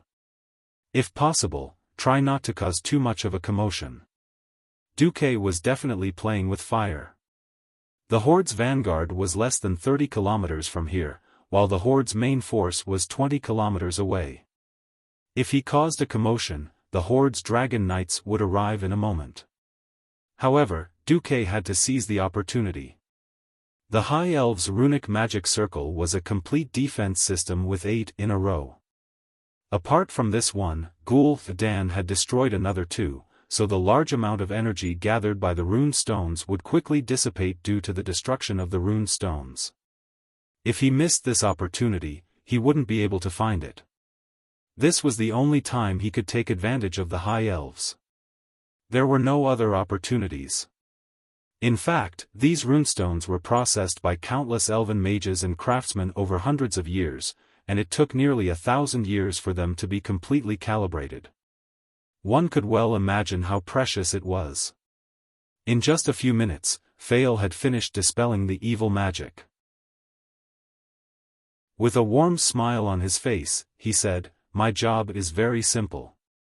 On the other hand, restoring the runic lines embedded in it is a huge project." Duque sighed. "That's my problem."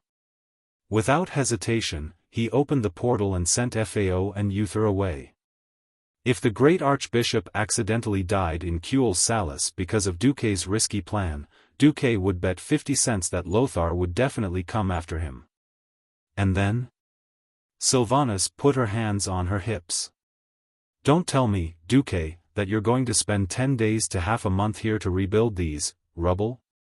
Queen Sylvanas actually wanted to say that they were powdered, completely destroyed runestone fragments. Each piece was not much bigger than a bean.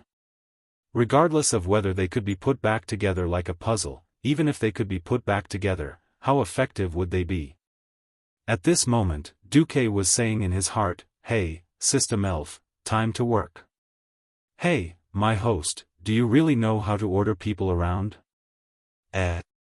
Is there anyone? Where is he? Why don't I see him?" Duque looked around, but not in front of him. "Host, you've lost your integrity. You weren't like this before," the System Elf said sharply. "Cut the crap and get to work." Duque glared. "All right." A series of system notifications popped up. "Begin scanning. Start analyzing the damaged shape of each runestone.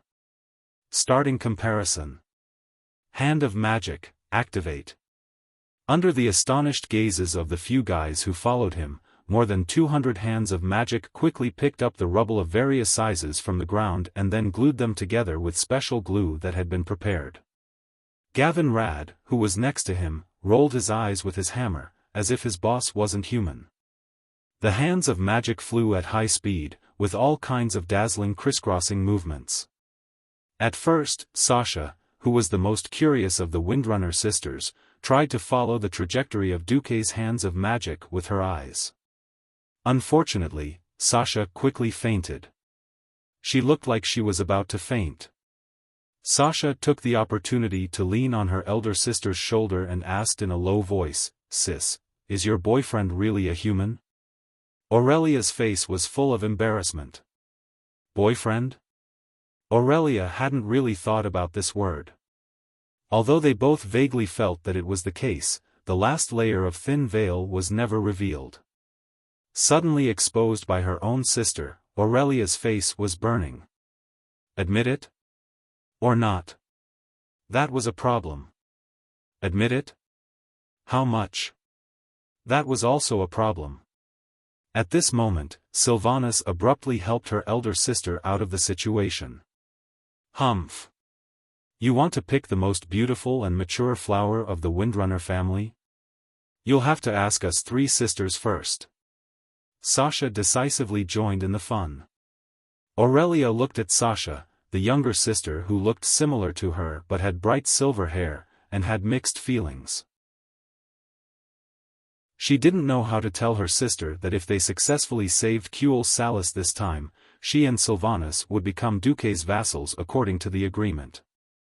There was a sense of reluctance to part, but also a sense of confusion that this seemed to be a good thing. While the three sisters were fooling around, Duque had finished reassembling the runestone. A completely 3D runestone pattern that had been magnified 10 times appeared in Duque's spiritual sea. After comparing Ghoul Dan's storm altar array with the magic pattern on the runestone, the system finally came up with a result. It was the result of thousands of elven mages' calculations for hundreds of years. Just like how Duque reverse-deduced a complete spell from a simple magic model, he easily deduced how the complete storm altar system worked based on the leftover materials. Done. Duque raised his hand, and the runestone that had been reconstructed immediately disappeared in the wind. He turned to look at the rest of the runestone fragments. Using Gavinrad almost as a 3D printer, Duque held Gavinrad's arm with hand of magic and began to guide him in processing the fragments. After a whole hour, a brand new storm altar appeared in front of everyone. "Young man, do you desire power?" Duque asked Gavinrad absent-mindedly.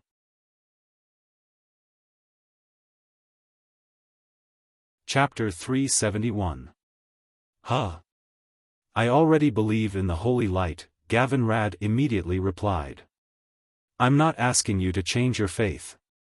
I'm just asking if you're interested in mastering a new, stronger power, Duque replied seriously. I think I'm strong enough. Gavinrad was a little skeptical about Duque's recommendation. Come on, I'm not saying that the power of the holy light isn't good, but the power of the holy light lies in the piety of the heart. Your piety is only slightly above average. So even if your foundation isn't bad, you're still the weakest among the first-generation holy knights. Duque immediately hit Gavinrad's sore spot. In terms of martial arts, Gavinrad wasn't much worse than the other three. The only person whom Gavinrad was convinced of was Dathrahan. But the power of the holy light came from the heart. The more pious one was, the more passionate one was about the holy light, and the stronger the holy light. After being blessed by the holy light, Uther became the one who could fight the most. He was tied with Turalian for second to last. Well, the weakest was Reginald Windsor. Okay, what power is that? The power of the storm. More accurately, the power of thunder. Huh. At this moment, Gavinrad was tempted. This had nothing to do with the characteristics of the holy knight profession. On one hand, it was a matter of potential. This was the path of the holy light. He had reached the end of it. He wasn't as good as the best, but he could not become the best. On the other hand, as a knight from Stormwind City, Gavinrad Bad Luck had good virtues and a martial family heritage. And the fundamental difference between him and Uther and the other first-generation holy knights was hatred. The hatred of being slaughtered by the orcs. Every family in the country had victims, and every Stormwind citizen had a deep hatred for the orcs. His little grudge was nothing much. But the path of the holy light did not allow for personal hatred. Gavinrad could only suppress the anger in his heart and try to numb himself, telling himself that it was a selfless battle. In reality, he had failed. So his holy light power was near the bottom among the first-generation holy knights. If I'm not wrong, you can become a storm knight. Are there any risks? Calm down. When you're in danger, won't you activate invincibility? Oh, activate, holy shield technique. With that thought, Gavinrad decided to do it. With the same trepidation as the ogre, Gavinrad stood at the center of the altar. At this time, everyone was shocked to find that the altar was still in a state of being unable to be activated. According to the simplest estimation, it would take 5 pharaohs to activate. At this moment, Duque put on a magnificent performance. True mirror image, Duque's figure suddenly became blurry, and a blue Duque walked out from Duque's body. It was obvious that the one who walked out was a doppelganger. However, in less than a tenth of a second, the doppelganger that walked out of the doppelganger's body was quickly dyed with real colors, like a child playing a coloring game.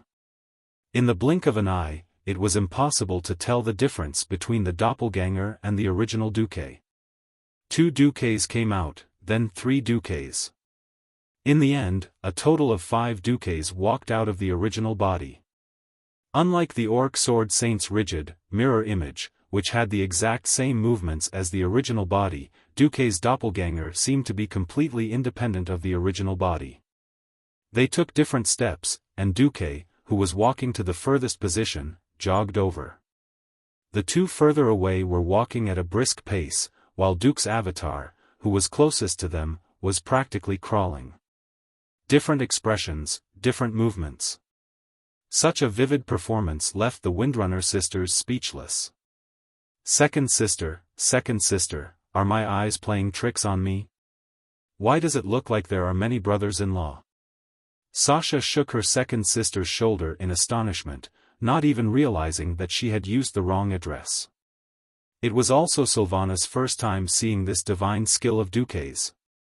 She tried her best to observe and spread out her senses, and only after a while did she realize the difference between the doppelganger and the original body. The doppelganger did not breathe, and there was no smell. However, the doppelganger had a real body. She felt the air that the doppelganger created when it moved forward, forming a weak wind. Aurelia was dazzled, and very naturally, she remembered the first time she met Duque. It was a chance encounter, and she thought that she had met a ghost, but she found a magical mage seedling. And when Duque was killed for the second time, she happened to witness it. To be honest, she still had not figured out what happened back then. But now, she felt that most of her doubts were explained. Duque was definitely a super magic genius. Of course, no one knew that Duque had killed the chief of the Fire Blade clan, Sword Saint Dar Triple Blood Blade, to get mirror image of truth. After everything was ready, the 5 doppelgangers of Duque began to cast spells at the same time under the control of the system elf. The principle was not much different from controlling Hand of Magic. In the eyes of others, it was cool. 5 doppelgangers that could chant different spells at the same time. With this talent, this magical method, the Windrunner sisters began to understand why Duque could rise so quickly in such a short time. It was almost the same as when Dan activated the altar. But because the pollution of the altar had been dispelled by Archbishop Fail, the tornado in the sky was golden and white. The mighty power of the lightning in the sky was broken down into countless threads and entered Gavin Rad's body, modifying the body of the first holy knight who was killed by Arthes in history. Lightning flashed and thunder roared. Such a large-scale phenomenon could not be hidden from anyone.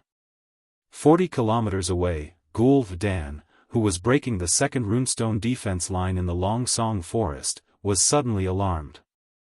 Someone actually restored the storm altar. That's impossible. You guys, go and take a look.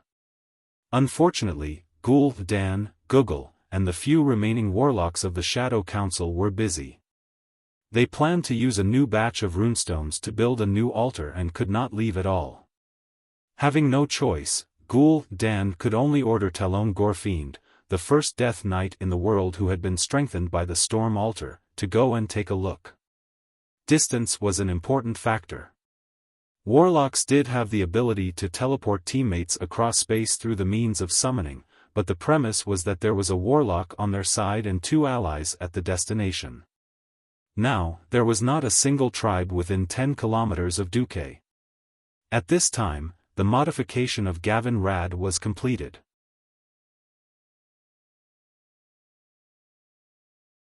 Chapter 372. Gavin Rad now had a hammer. It was his original physical hammer, as well as the Tempest hammer, which was formed by the power of lightning in his left hand. Walking out of the altar, every step Gavin Rad exuded a terrifying power that was no weaker than Thunderstrike. With his feet as the center, large amounts of lightning spread out from the cracked ground. Tiny pieces of earth floated into the sky, ignoring gravity, but were turned into dust by the lightning that Gavin Rad released in midair. Gavin Rad was full of style now. This aura was no weaker than that of the Burning Legion's boss.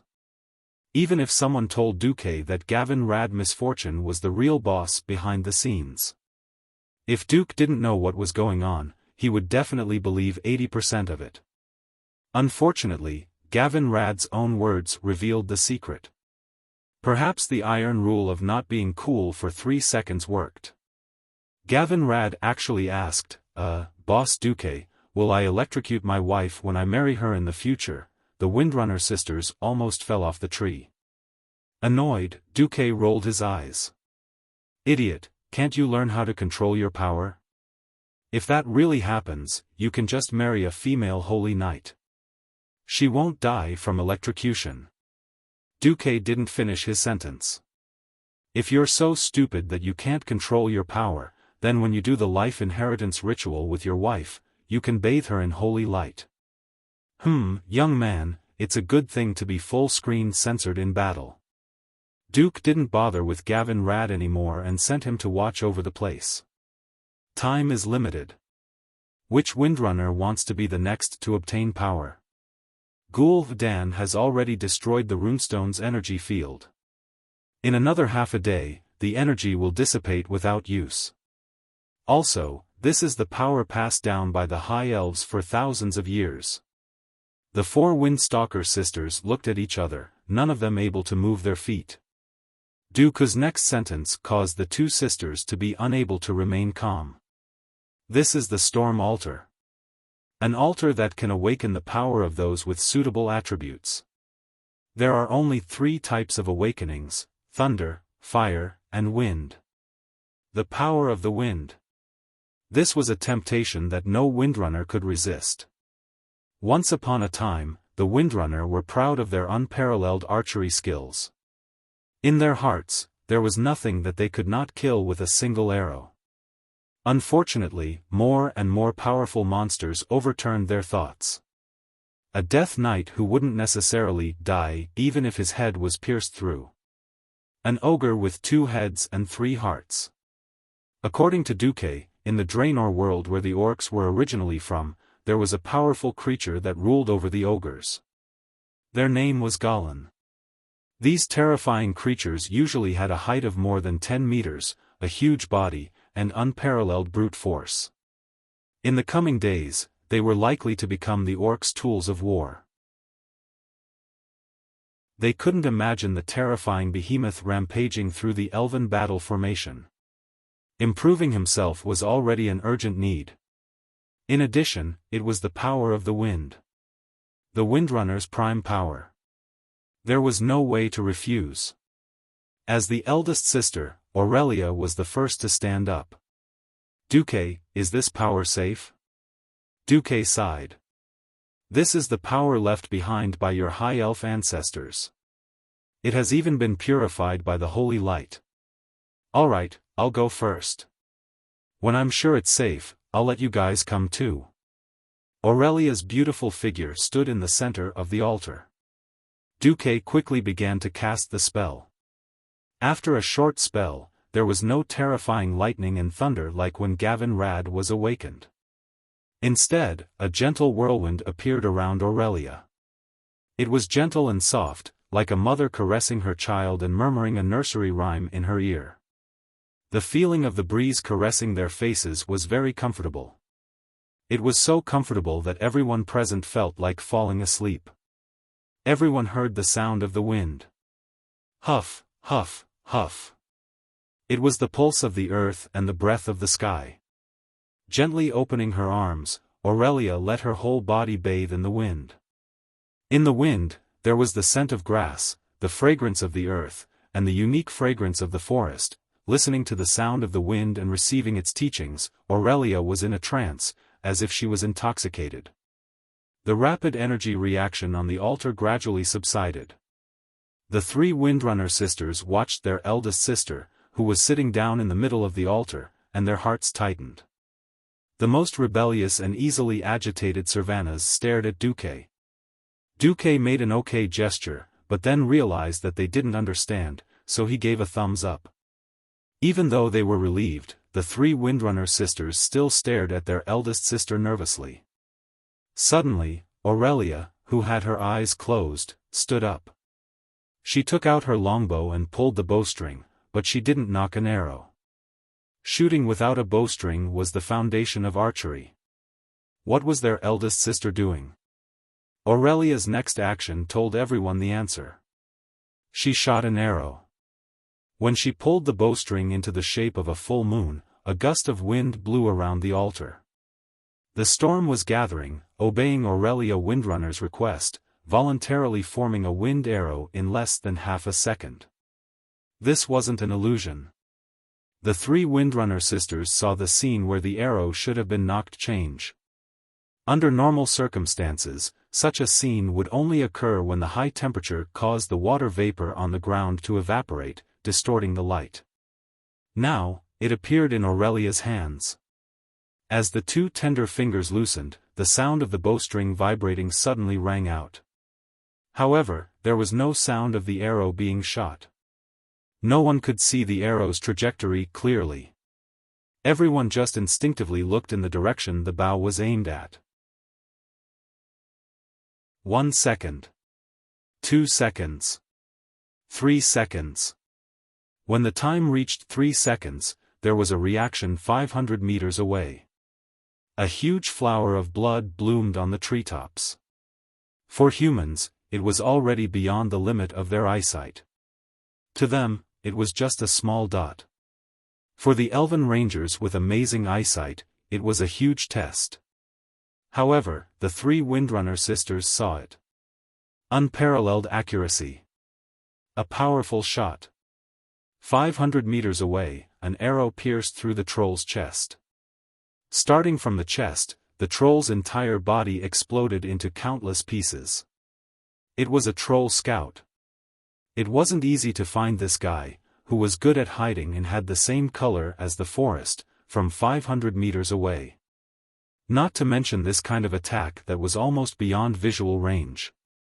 Aurelia finally opened her eyes, a warm smile on her dignified face. My sisters, I strongly recommend you to explore the limits of your power. Chapter 373. Storms were gathering, and thunder was roaring. Power was surging, and destiny was being rewritten. Duque raised his head, and looked at the vast and boundless sea of trees. His deep, black eyes looked past the lush forest, the marching orcs, and finally landed on the tribal flags that were fluttering in the wind like rags. No one knew what Duque was thinking. That sharp divine light that could pierce through all the fog and see the truth was what confused and intoxicated Aurelia the most. Duque's gaze seemed to contain the mysteries of the entire universe. After letting out a soft sigh, the divine light in Duque's eyes became more and more blurred. It was as if he had turned into a bronze dragon that controlled time, making time flow according to his will. It was as if he could see the torrent of history rolling forward according to its original direction, crushing all the hard work he had done. It shackled him with the shackles of time and space, allowing history to return to the path he was familiar with. The mysterious and unfathomable river of destiny seemed to have secretly merged with every river and sea in Azeroth, coiling around every mountain, plain, and continent. The future was like a layer of fog that could never be dispelled, shrouding the entire Alliance, and even the entire Azeroth. Duque didn't know how much his hard work could change the future. He could imagine that the current 79% accuracy rate would make the originally fixed future even more fragmented and unpredictable because of his hard work. To make up for those who have passed away, and the regrets that I thought were irreversible, everything is worth it, Duque muttered softly. In the past hour, the people around Duque all received unexpected benefits. Lightning. Servana shouted, and surging waves of lightning gathered in her palm, turning into lightning arrows that contained great power. The lightning that circled around her made her look like a goddess of lightning that stood above the 9 heavens. Wind soaring. Vanessa had also awakened the power of the wind. Although she couldn't compare to her sister Aurelia in terms of quality and quantity, she was exceptionally light. It wasn't hard to imagine that Vanessa would have an absolute advantage in terms of speed. Eagle Eye. Lilith was a little puzzled. She had awakened this scouting ability. It didn't feel like it had much to do with the wind, and there was almost no increase in combat power. Wind release. Vanessa waved her 2 daggers agilely in the air. The graceful twirls in the air made people wonder if she had already overcome gravity. Ice mist. After dispelling the influence of the wind, Wuxia easily condensed a cold mist in the air and enveloped herself. When the people around her finished upgrading, they all turned to look at Duque. Dooku, even though the horde is almost here, we can help you hold them off for at least 10 minutes. If there's anything else you can get, just do it. Illyria's encouragement came from the wind. The other 3 Windrunner sisters nodded in unison. Duke smiled. He first opened a portal and sent Wuxia and Vanessa, the 2 weaker ones, back. He then stood on the storm altar. After standing on it, Duque couldn't help but laugh. Once upon a time, he had been worried about the gains and losses of even the most basic, level 1 fireball spell. Now that he was faced with an unknown power, Duque was surprised to find that he didn't seem to have much hope or fear for the final outcome. Perhaps it was because he had changed from a simple transmigrator to a university. After experiencing numerous challenges and hardships, he had completely matured. He had worried countless times that if history had changed drastically, he would lose his judgment of the future. But after ascending to a high position and commanding the Alliance's army to victory time and time again, his heart was becoming more determined. He began to have confidence and was no longer afraid of failure or setbacks. Thinking about the forces that would invade Azeroth in the future and the terrifying monsters that could easily be as tall as a 10-story building, he was originally a little afraid. But now, the results of his hard work were turning into a source of confidence. The power of magic. The power of power. The support of friends and subordinates. All of these turned into an indescribable confidence that supported him to continue moving forward. As long as he grasped this power, he would have endless power to overcome all obstacles, break through the fate of destruction, dispel the fog in front of him, and embark on the path of the bright future. That was the fate of Azeroth and Duque's fate. With that thought, Duque no longer hesitated. The 5 avatars chanted a simple incantation, driving the temporarily made storm altar to make its final effort. The force of nature deep in the ground that was about to dissipate was surging for the last time under the guidance of Duque's will. The feedback from various parts of the altar allowed the force of earth to connect with his body, giving him a feeling that the force of earth was connected to his fate and magic circuit. The next moment, a strong gust of wind blew in the sky again. Countless drifting forces in the air gathered in the direction of the storm altar in an even more exaggerated and majestic manner than the people who had awakened before. It was a giant tornado that hovered 100 meters in the air and had a diameter of more than 5 kilometers. For a moment, Aurelia and the others all turned to look at it. Countless long purple-blue lightning bolts were twisting in the air above the storm altar like spiritual snakes.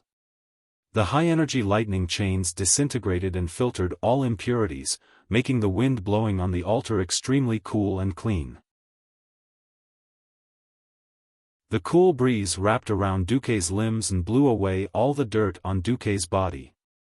The lightning came to Duque's head and turned into countless tiny harmless electric currents that entered Duque's shoulders and flowed throughout Duque's body. The strange feeling of the lightning entering his body was not the numbing feeling of destruction that he had imagined. Instead, it was a little strange. In the slightly numb feeling, Duque felt that his body was becoming more and more resilient under the stimulation of the electric currents. And the special understanding of wind, lightning, and fire began to spread to the depths of his soul. This was not an empty experience that came through incantations or spells. This was the most direct and unobstructed contact with the force of nature. It was precisely because of this rare experience that he had rooted in the deepest part of his heart that the power of his magic would definitely reach a higher level. In Duque's vision, the emerald green system notification was jumping wildly along with the surging storm power in the air. Congratulations, host, you have mastered the power of wind and lightning. You have comprehended and mastered the special improved spell, Thunder Spear. You have mastered the thunderstorm wall, you have mastered the electric shield.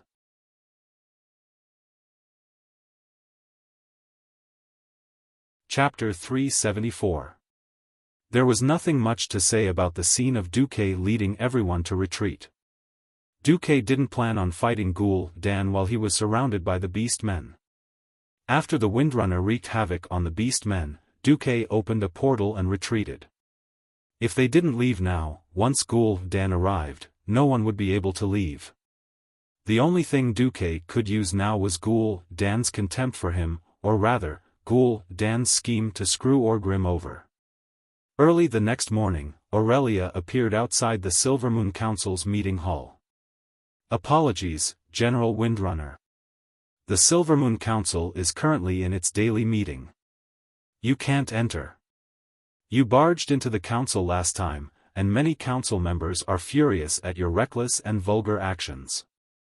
The guard captain blocked Aurelia. The huge kite shield in his hand was dazzling in Aurelia's eyes. Aurelia did her best to suppress her emotions. Eversong Forest has been invaded. From yesterday afternoon until this morning, we lost a total of 7 teams. The highest level of requests for help have filled the entire communication room, and now you're telling me not to disturb that damn daily meeting? We're in a state of war. But, without another word, Aurelia took out the thing that Duque had asked her to bring last night. The head of a troll.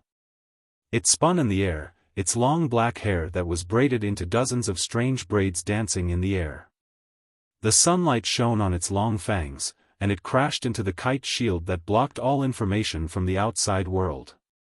Finally, it landed at the feet of the guard captain. The air froze for a moment. Every single one of the 12 guards stared at the head. In the next moment, Aurelia opened a bag and revealed the thing inside. It was a beautiful magic crystal nameplate that marked the identity of a high elf soldier. If the nameplate was taken off, it would only mean one thing: death in battle. There were many nameplates, but the most shocking thing was that among the blood-stained nameplates, the guard captain found many nameplates of platoon leaders and even senior captains. The faces of all the guards suddenly changed. Aurelia once again broke into the Silver Moon Council that she was familiar with and hated. When the chairman of the parliament saw Aurelia's heroic and dignified face, he was immediately enraged. For the sake of Silvery Moon City, can you stop interrupting the sacred meeting? I'm really sorry. No matter how good-tempered Aurelia was, when she saw these high and mighty counselors who did not care about worldly affairs, the anger in her heart rose to her throat. Longsong Forest has been invaded. Are you only willing to stop the sacred meeting and face the coming of the war when the tribe reaches this sacred gate? Everyone could hear the bitter irony in Aurelia's words. Impossible.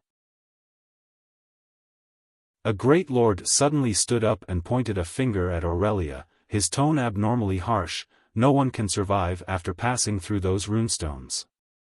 Huh? No? Aurelia raised her long golden eyebrows. Are you sure? Are you talking about this kind of runestone? Aurelia took out a piece of runestone the size of 2 palms from her bag, raised her hand, and threw it at the great lord. The lifespan of the high elves was quite long, and many of the counselors present were mages who had set up the runestones. It was precisely because of the great achievement of firmly protecting Kuel's Salus that they could transcend ordinary people and become noble beings who dared to challenge the king and were superior to all beings. Now, their pride, their reliance, had vanished into thin air in the blink of an eye. Every counselor's heart beat violently, and they almost forgot to breathe. Great Lord Moria, your territory seems to be in the southern part of the Longsong Forest, right? Do you want to find a high balcony and see if there are flames rising in your territory? Illyria's words made High Lord Moria jump up as if his buttocks had been slapped by a whip. Ignoring the clown, Aurelia looked straight at the Sun King. I don't want to repeat the warning I've given you. I just want to tell you a fact. There is no doubt that the trolls have entered our forest, trampled our land, and slaughtered our people. The orcs that I've mentioned are now following them. They don't have the agility and stealth of the trolls, but they have strong bodies and their numbers are like locusts. They are planning to destroy our home together with the trolls. Aurelia panted heavily, and her chest rose and fell rapidly. The whole hall was very, very quiet, and only her heavy breathing could be heard. Aurelia raised her head, and there was endless pain and heartache on her face. Finally, I just want to ask, are you all damn deaf and blind? Do you want all the rangers at the border to die in battle? Do you want all the elves in the Longsong Forest to be slaughtered? Do you want to wait until you face the ferocious faces of the trolls and smell their nauseating breath? Only then are you willing to admit that a full-scale war has come to us, the High Elves. Aurelia's voice was very melodious. As she pleaded, she opened the blood-stained bag again, and countless nameplates fell out and fell on the shiny white tiles, making clanking sounds. Whether it was the king, the speaker, or the counselors, the pupils of all the elves suddenly shrank, and they stared at the nameplates for a long time, speechless. They looked at the fresh troll head presented by the guard captain. The Sun King, Anastrian Sunstrider, burst out with a loud roar. Damn, this time, the Sun King's outburst was not because of Aurelia. The Elven King slapped the troll's head hard, and it flew into the air. The head did not have a chance to fall to the ground, because in mid-air, it had been instantly incinerated by the Sun King's destructive flames. The high-temperature embers scattered on the floor of the Silvermoon Council's meeting hall. The Sun King furrowed his brows, and his eyes that were muddy most of the time became as sharp as a sword. The trolls dare to invade our home? Anastrian was completely enraged. They dare to do this? He looked up, and his expression was like that of a furious brown bear. We will let them use their lives and blood to wash away their sins. Gather our warriors, gather our rangers, we will launch an all-out attack on the trolls, drive them out of our forest, and use their heads to build our new border.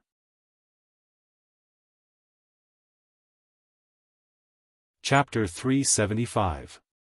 Although Aurelia was happy to see her king finally become determined, she had to remind the Sun King, the trolls are not everything. The threat of the horde is the most important. Fortunately, I brought powerful reinforcements. Duke Marcus of Stormwind City and his 30,000 private soldiers. Unexpectedly, the Sun King refused. No, I don't need human help. The High Elves can deal with the invaders themselves. Summon my son, Kale, that's. Aurelia instinctively felt that something was wrong. The elves were too arrogant and isolated. They thought that they were the source of the world's civilization. They thought that humans were just picking up the magic left behind by the elves. They thought that the mechanical creations of the dwarves and gnomes were evil. Thousands of years of isolation had not brought the elves anything other than the arrogance of the High Elves. No, perhaps there was. It was depravity. Thinking back to 3,000 years ago, Anastrian had almost been forced to abdicate by the Silver Moon Council. The reason was that Anastrian had taught the humans too much magic. Aurelia shouted for her king to pay attention to the orcs. Unfortunately, her opinion was once again ignored. Her clear voice was drowned out by the noisy argument between the Lord and the mage counselors. In the end, the Sun King dismissed Aurelia with a few words. Thank you for informing me again, my Ranger General. Now is the time for you to fulfill your duty. Bring your Ranger troops and stop all the trolls. Before our army arrives, I do not wish to hear more news of the fall of the trolls. Wait. Where are the reinforcements? Our losses are already very severe. More than half of the troops have been crippled, and we have less than half of our full strength. Aurelia tried to argue. There are no reinforcements. Even if you can't do it, you must do it. The country let you lead the ranger troops to pacify the border. Yes, evacuating the people is also your duty. If you can't stop them, then bury yourself there too. What a joke. The ranger troops that were left with less than 3,000 people to fight against the allied army of 100,000 orcs and trolls? One had to know that the elven rangers had no advantage against the trolls. The current situation was that they couldn't even stop the trolls, and they still had to evacuate the civilians? Aurelia was furious. Of course, at this time, Aurelia naturally thought of Duque. Unexpectedly, the Sun King added, I don't care if your boyfriend is nearby. You are now the general of Kuel Salis. Do your duty, or I will prosecute you for treason. Also, if humans enter our borders without our permission, then we'll deal with them the same way we dealt with the trolls. The Sun King's words made Aurelia's heart sink into an icy hell. What time was it? Did they really think that they could rely on the elves to win this interracial war? It was obvious that they couldn't win if they didn't work together. Your Majesty. Aurelia raised her voice. Guards, take her away. Let the council send an army supervisor to ensure that the two generals of the Windrunner family fulfill their duties. The Sun King waved his hand, and nearly 10 kite shields of the Imperial Guards quickly blocked the line of sight between her and the Sun King. Sorry, it's my duty. Please. The guard captain didn't look good either. Everyone's eyes were bright. Aurelia, the hero of the Trolls' War, had been stationed at the border for more than 3,000 years for the safety of Kuel Salis. This time, she had informed them of the large-scale invasion of the trolls in advance. The first time, she was completely humiliated by the counselors with words. The second time, even though she had the great merit of alerting the higher-ups, she was given the cold shoulder again because of her background. In the end, it was because all the higher-ups of the elves were mages, and they had a fanatical admiration for spellcasters. All beings other than the spellcasters were regarded as cannon fodder. If the Windrunner family was a mage family, she would have become the hero of Kuel Salis again by now. Aurelia was taken away. When a substitute counselor appeared among the heavily damaged rangers as an army supervisor, everyone's lungs were about to explode. Bastard! The Silver Moon Council is like Chocobo **T. Sister. Since we agreed to become Duque's vassals, we might as well let Duque's troops come in early, and we'll just pretend we didn't see it. Servanas, the most rebellious of the Windrunner sisters, cursed angrily. But all she got was a slap in the face. Servanas was stunned by the slap. Aurelia's sharp voice said, You and I are now Kuel Salis's ranger generals. Right now, our hometown is under attack. How can you face the country and the people by saying this? As long as we still carry the epaulets of Kuel Salis, His Majesty's orders are absolute. Not to mention Servanas, even Aurelia felt an unsuppressible sense of grievance. Servanas argued unwillingly, there are clearly better ways to solve this crisis and avert a possible disaster, but you gave up everything because of your arrogance. This kind of method will kill countless people. Do you really want to suppress your unhappiness and force yourself to accept it? What else can I do? This is a time of war. If after the war, everyone is safe, of course I can peacefully serve Duque. But right now, our hometown is burning. If I do anything special, it will be treason. Aurelia couldn't help but shout. Sasha and Lilith watched the two sisters argue and couldn't get a word in. Both sides felt that they were right, but they couldn't come up with any better ideas. Sasha could only look like she was about to cry and persuade the two sisters to stop arguing. Servanas stubbornly said, Idiot. Don't you rely on Duque a lot? Then go find him. That guy has a lot of ideas. I'm sure he will think of something better than you. Yes. Why don't you go find Duque? With her sister's cover, Aurelia found the human mage that Duque had placed in the ranger army, Darnielle, and asked him to send a message to Duque using magic. Very soon, Aurelia contacted Duque. After she told him about her difficulties, Duque laughed. Idiot, you should have come to me earlier. I was thinking, if you were captured by the Sun King, should I declare war on Kuel Salis? Or should I use political means to bail you out? Please, I'm asking for your help. Duque, don't make trouble. Aurelia sounded like she was about to cry. You must be joking. This joke isn't funny at all. Alright, leave the task of delaying the orcs to me. You focus on organizing the evacuation of the people? What do you plan to do?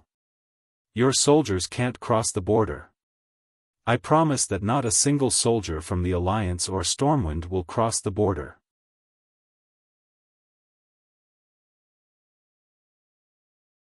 Chapter 376. Once again, it was proven that Aurelia had once again underestimated Duque's intelligence. Or rather, she had underestimated Duque's ability to play with words. On this day, more than 5,000 goblin spirit robots strode across the Kuel Salis border, which was no longer under the control of the elves. The Windrunner sisters were dumbfounded. They were completely dumbfounded. This is possible? Aurelia looked at Duque on the other side of the border. Why not? Duque put his hands on his hips. Is it wrong for a toy to accidentally cross the border? Furthermore, which eye of yours saw that these are mine? These are clearly elven products. Aurelia rolled her eyes at Duque flirtatiously. Her expression was truly complicated. She was gratified, but also did not know whether to laugh or cry. Right. In theory, these goblins belonged to the elves. Why? Did he not see the words Kuel Salis 10,086th Border Guard written in the human language on the outer shell of the goblin's armor? Of course, the elves would not have such a terrible designation, nor would they use a language other than the High Elves' language. They would also not have these gnome-style robots that would affect the appearance of the elves. Silvermoon City also had battle puppets, but those magic puppets were all round and curvaceous. They were obviously arcane style. In any case, not a single human soldier had crossed the border. In order to avoid suspicion, Duque had even transferred Darnielle back. A perfect game of words. Duque naturally would not do such a thing for the Bulsh *T Sun King. He only did it for the Windrunner sisters. More accurately, it was for Aurelia. Aurelia was very clear what Duque had paid for this. Duque had set up a fully automated robot production line in Karazhan. Naturally, Khadgar would help Duque with the work. To transport so many goods over, Duque had to do it himself. Duque was still not strong enough. He could only transport no more than 1 ton of people or goods at a time. Even so, Duque was exhausted. He was like a dead dog for the whole day. However, it was enough to receive a grateful look from Aurelia. He had to fight in the horde, and he had to pick up girls along the way. Nothing could be more perfect than that. On this day, the giant demon army, which had originally had an overwhelming advantage, ran into a huge problem.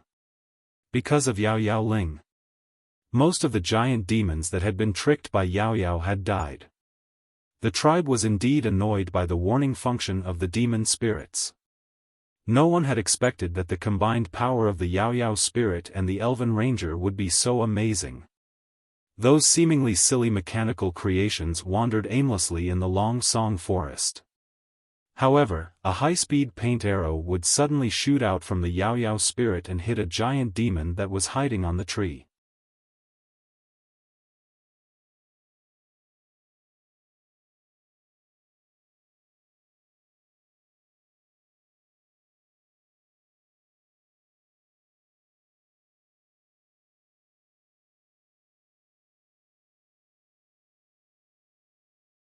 Chapter 377.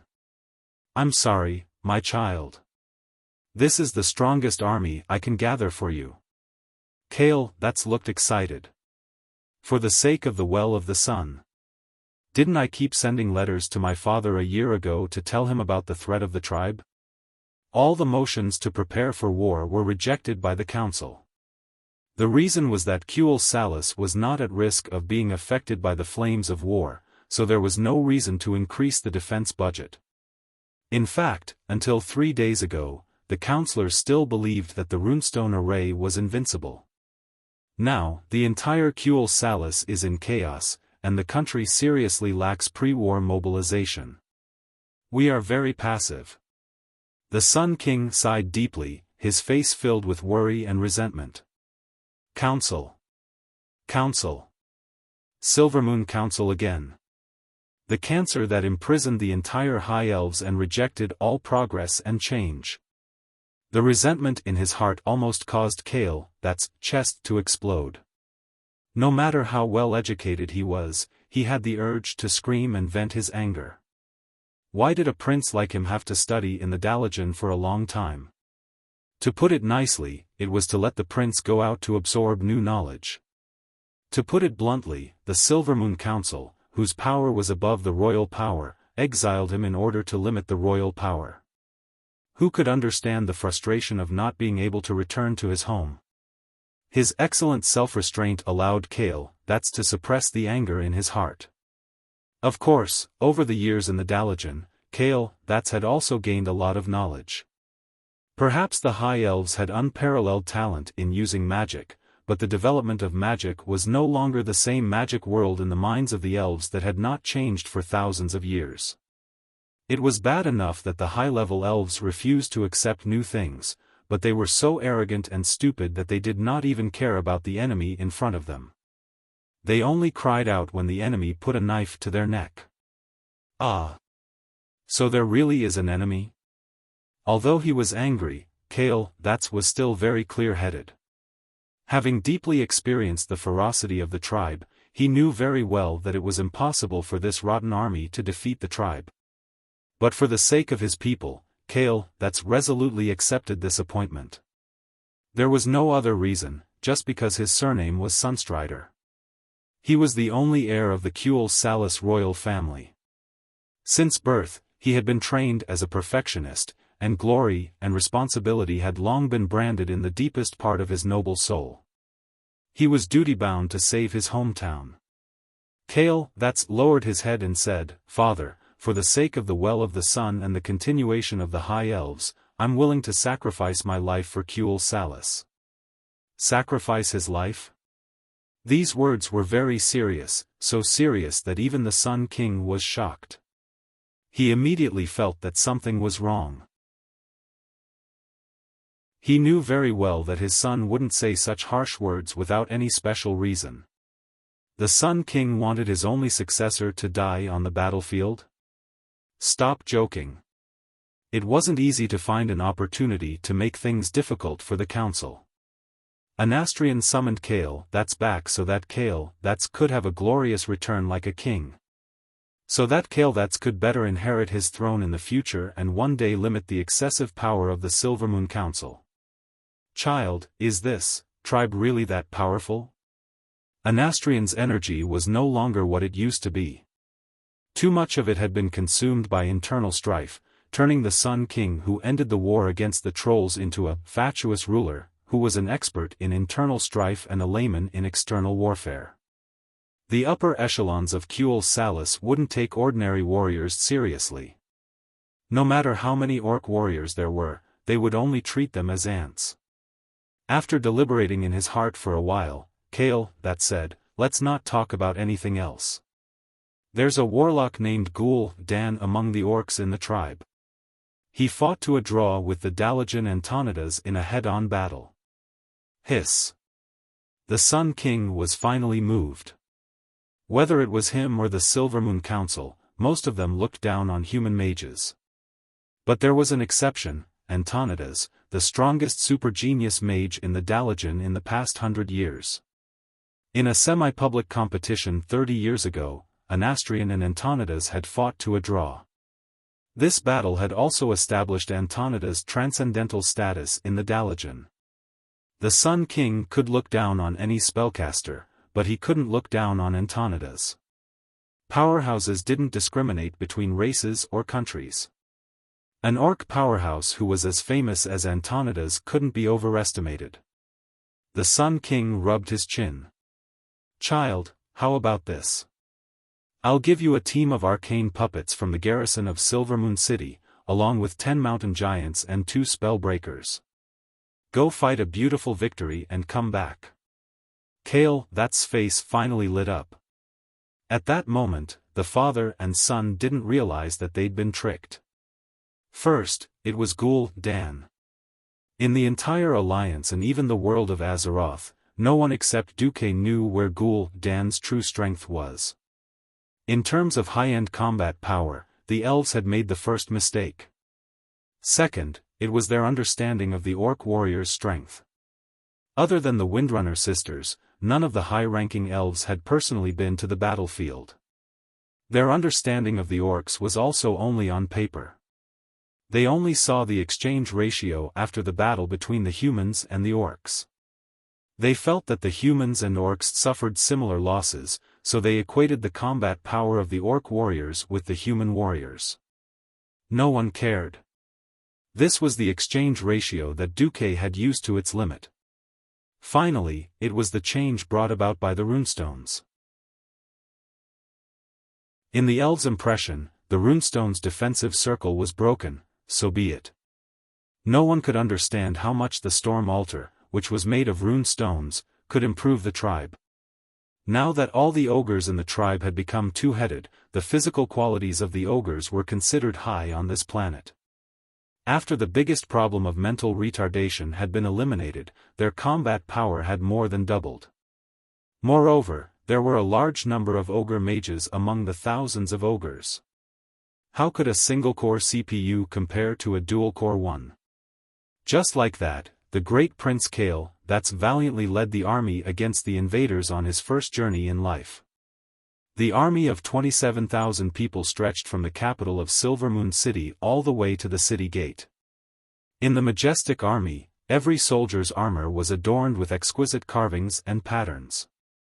A bright red background, beautiful golden edges, and a winged headband that only had weak defensive capabilities apart from decoration. Since they were fighting at home, the chocobos that pulled the carriages did not bring too much baggage.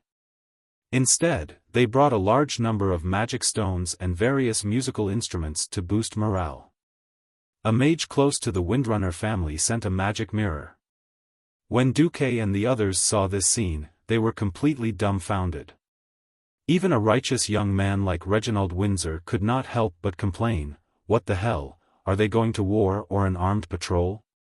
You're tuning into the Xiaofan's Wuxia Tales YouTube channel. Don't forget to subscribe and join us on this journey to catch the most captivating stories.